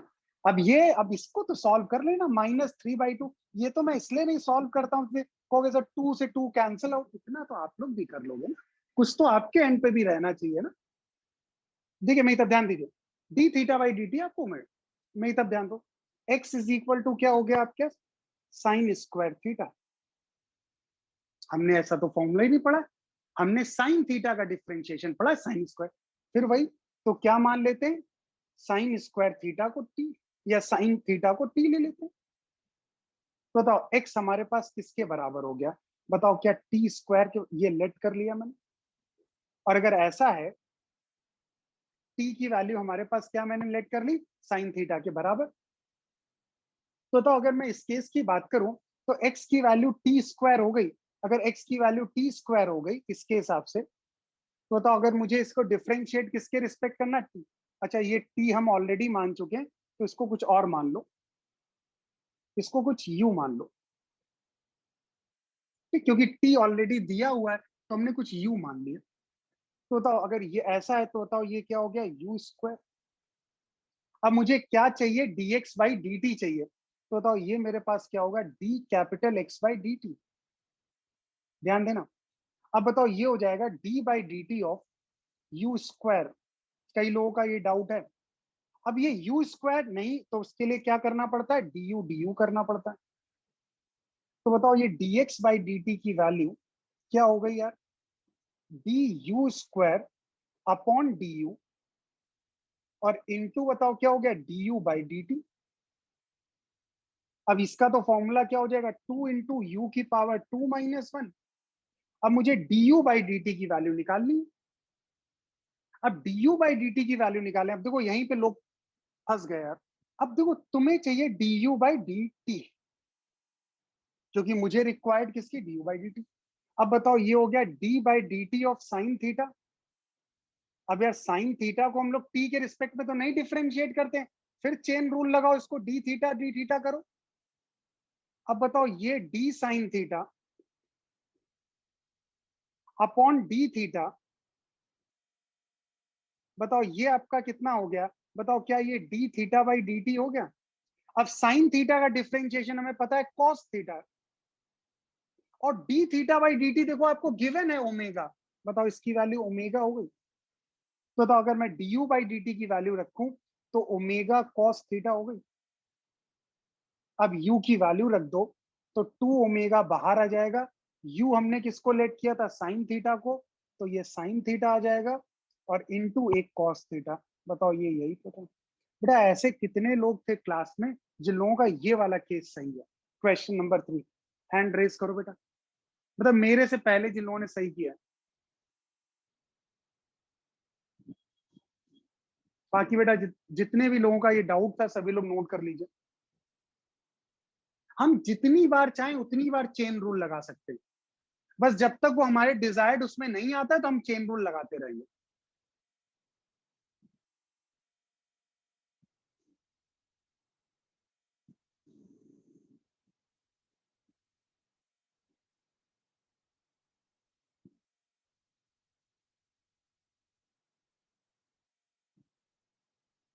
अब देखो कुछ लोगों ने इसे सिंप्लीफाई भी कर दिया। आपको एक फॉर्मूला सभी को पता है, फॉर्मूला सीट बेटा, आप फॉर्मूले मगअप करना स्टार्ट करो।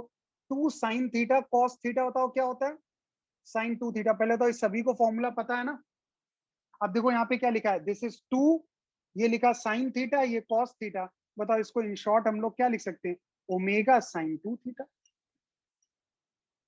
अब ये कितना सिंप्लीफाई करना है वो अपने ऑप्शन के हिसाब से।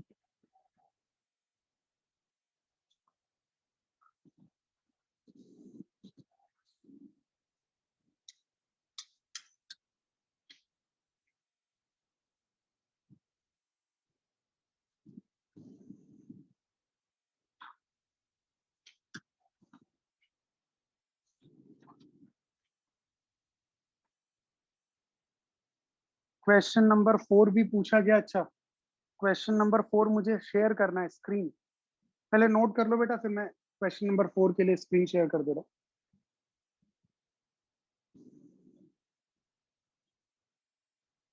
और आप लोगों का असाइनमेंट अब क्या है, वही जो इंटीग्रेशन के जितने भी क्वेश्चन इस डीपीपी में है लेक्चर शीट में, उनको कंप्लीट करना है आपको।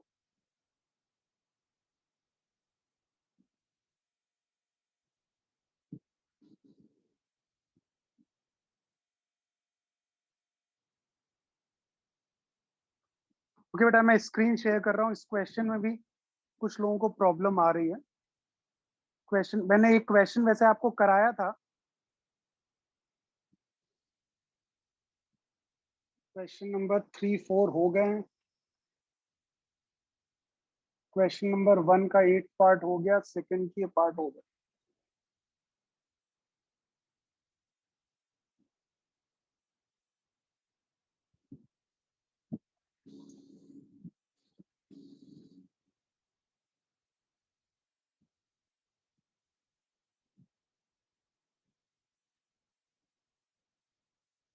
कितने लोगों ने ये क्वेश्चन नंबर 4 कर लिया है?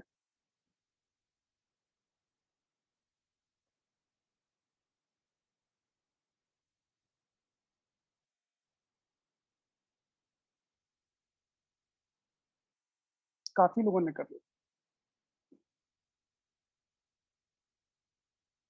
देखिए अब सभी लोग मेरी तरफ ध्यान दीजिए, रीड कर लिया होगा क्वेश्चन सभी ने। देखो ये सेम क्वेश्चन मैंने आपको क्लास में भी समझाया था। हमारे पास एक सर्कल है, उसका रेडियस आर दिया हुआ है और हमें दिया हुआ है इस, अगर ये कोई भी एक सर्कल है जिसका रेडियस स्मॉल आर है, तो वो कह रहा है कि रेडियस किस रेट से इंक्रीज हो रहा है, D are by D T. ये आपके पास अल्फा दिया हुआ है, ये आपके पास alpha given. Question number 4, find the rate at which its area is increasing when radius 3 metre. Area, अब आपको पता है इसके, मैं एरिया की अगर मैं बात करूं तो एरिया आपके पास क्या फॉर्मूला होता है, पाई आर स्क्वायर।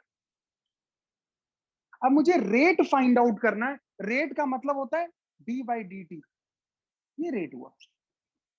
अब बताओ अगर मैं इसकी बात करूं, this is d by D t of pi r square.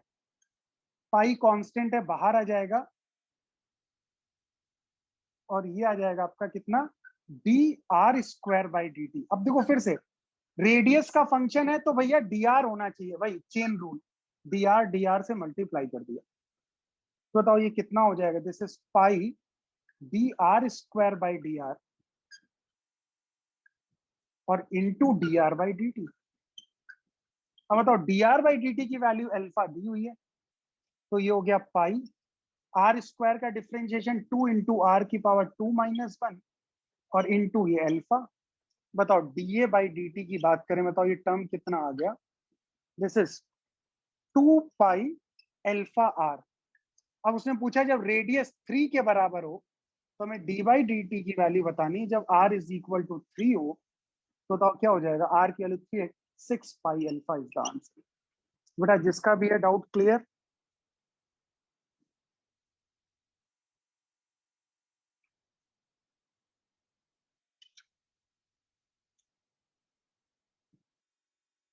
और इसमें इसके बहुत ज्यादा क्वेश्चंस करने की जरूरत नहीं है, मतलब आप कोई मैथ्स की बुक उठा के इसके क्वेश्चंस कर रहे हो, कोई जो, जितने मैंने क्वेश्चन दिए इतने सफिशिएंट है।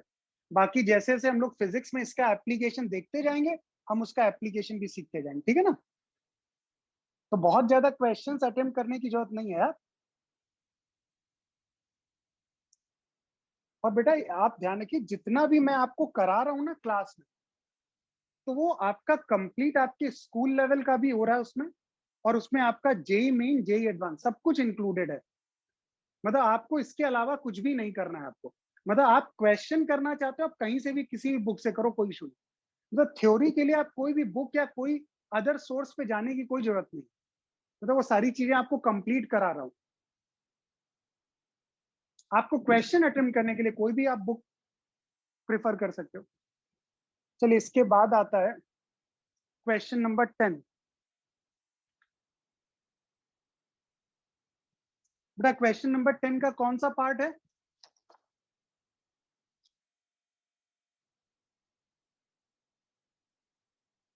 क्वेश्चन नंबर 10 का फर्स्ट पार्ट। देखो क्वेश्चन नंबर 10, ये आपके, अब देखो एक समझाता हूं मैं इस क्वेश्चन में भी क्या प्रॉब्लम है। ये दिया है टी स्क्वायर प्लस 1 की पावर 3, यही तो है आपके पास। देखो अब कई लोगों का क्या लॉजिक है, क्यों ये क्वेश्चन आया, क्यों डाउट में आया। कई लोग कहना क्या हम इसके ब्रैकेट को ओपन करें, मत ओपन करो। मैंने कहा ना मैथ्स हमारी बहुत सिंप्लीफाइड होनी चाहिए, मैथ्स के स्टेप इतने आसान होने चाहिए कि हम बहुत आसानी से आंसर कैलकुलेट करें, उसे कॉम्प्लिकेट नहीं करना है। अब इसे ये आपके पास दिया हो, आप क्या करो, उसको ओपन मत करो, एक्स को ले लो टी स्क्वायर प्लस 1। तो ये क्या हो गया आपका, D by D t of x cube. अब बताओ ये मेरा फंक्शन मैच नहीं कर रहा है, तो dx और dx कर दिया। अब बताओ ये हो गया D x cube by D X और इंटू बताओ dx बाई डी टी आ गया। अब बताओ अगर ये x है तो बताओ dx बाई डी टी क्या हो जाएगा, this is d by D t of T square plus d by D t of 1 बताओ 1 कांस्टेंट है तो उसका डेरिवेटिव 0, टी स्क्वायर का डिफरेंशिएशन 2t, डायरेक्टली वैल्यू रखो, dx बाई dt की वैल्यू 2t और x क्यूब क्या हो जाएगा 3x स्क्वायर, वैल्यू पुट करो 6t और x क्या था t स्क्वायर प्लस 1 की पावर। इसको ओपन करने की कोई जरूरत नहीं है, ठीक है ना।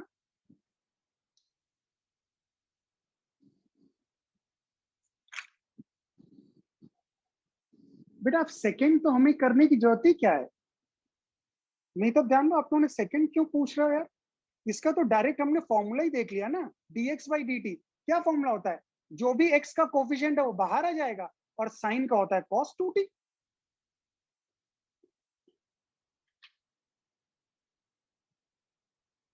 अरे ये तो स्टैंडर्ड हमने बता दिया ना, d by D X of sign of ax plus b, अगर डिफरेंशिएशन करते हैं तो मल्टीप्लाई कर देते हैं और अगर यही इंटीग्रेशन होता तो डिवाइड कर देते। बताओ मेरे कंसेप्ट से सहमत।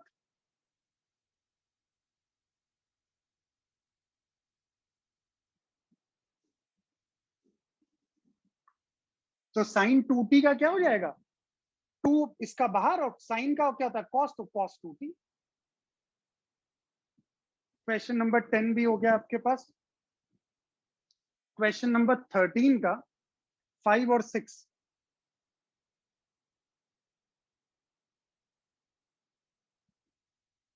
बेटा 5 और 6 एक ही क्वेश्चन है यार, देखो the question number 5, question number 13 का 5, फिफ्थ पार्ट क्या है यहाँ पर, x is equal to sine cube t, एक साइन क्यूब टी है 6 वाला कॉस क्यूब टी है, तो एक ही जैसा तो हुआ।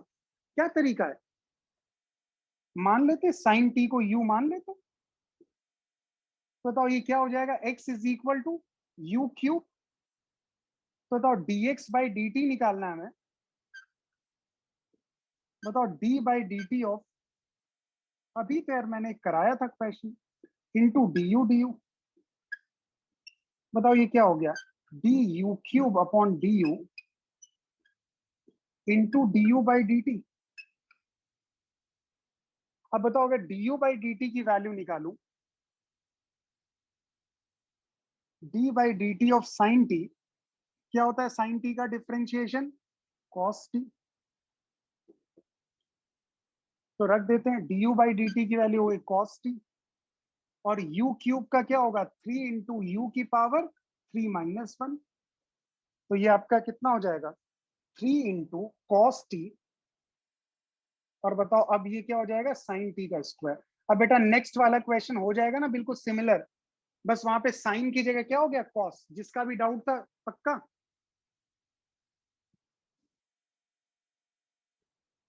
अब देखिए बस 2 क्वेश्चन है फिर इसके बाद क्लास ओवर करते हैं। क्वेश्चन नंबर 14 पे आ जाइए बेटा।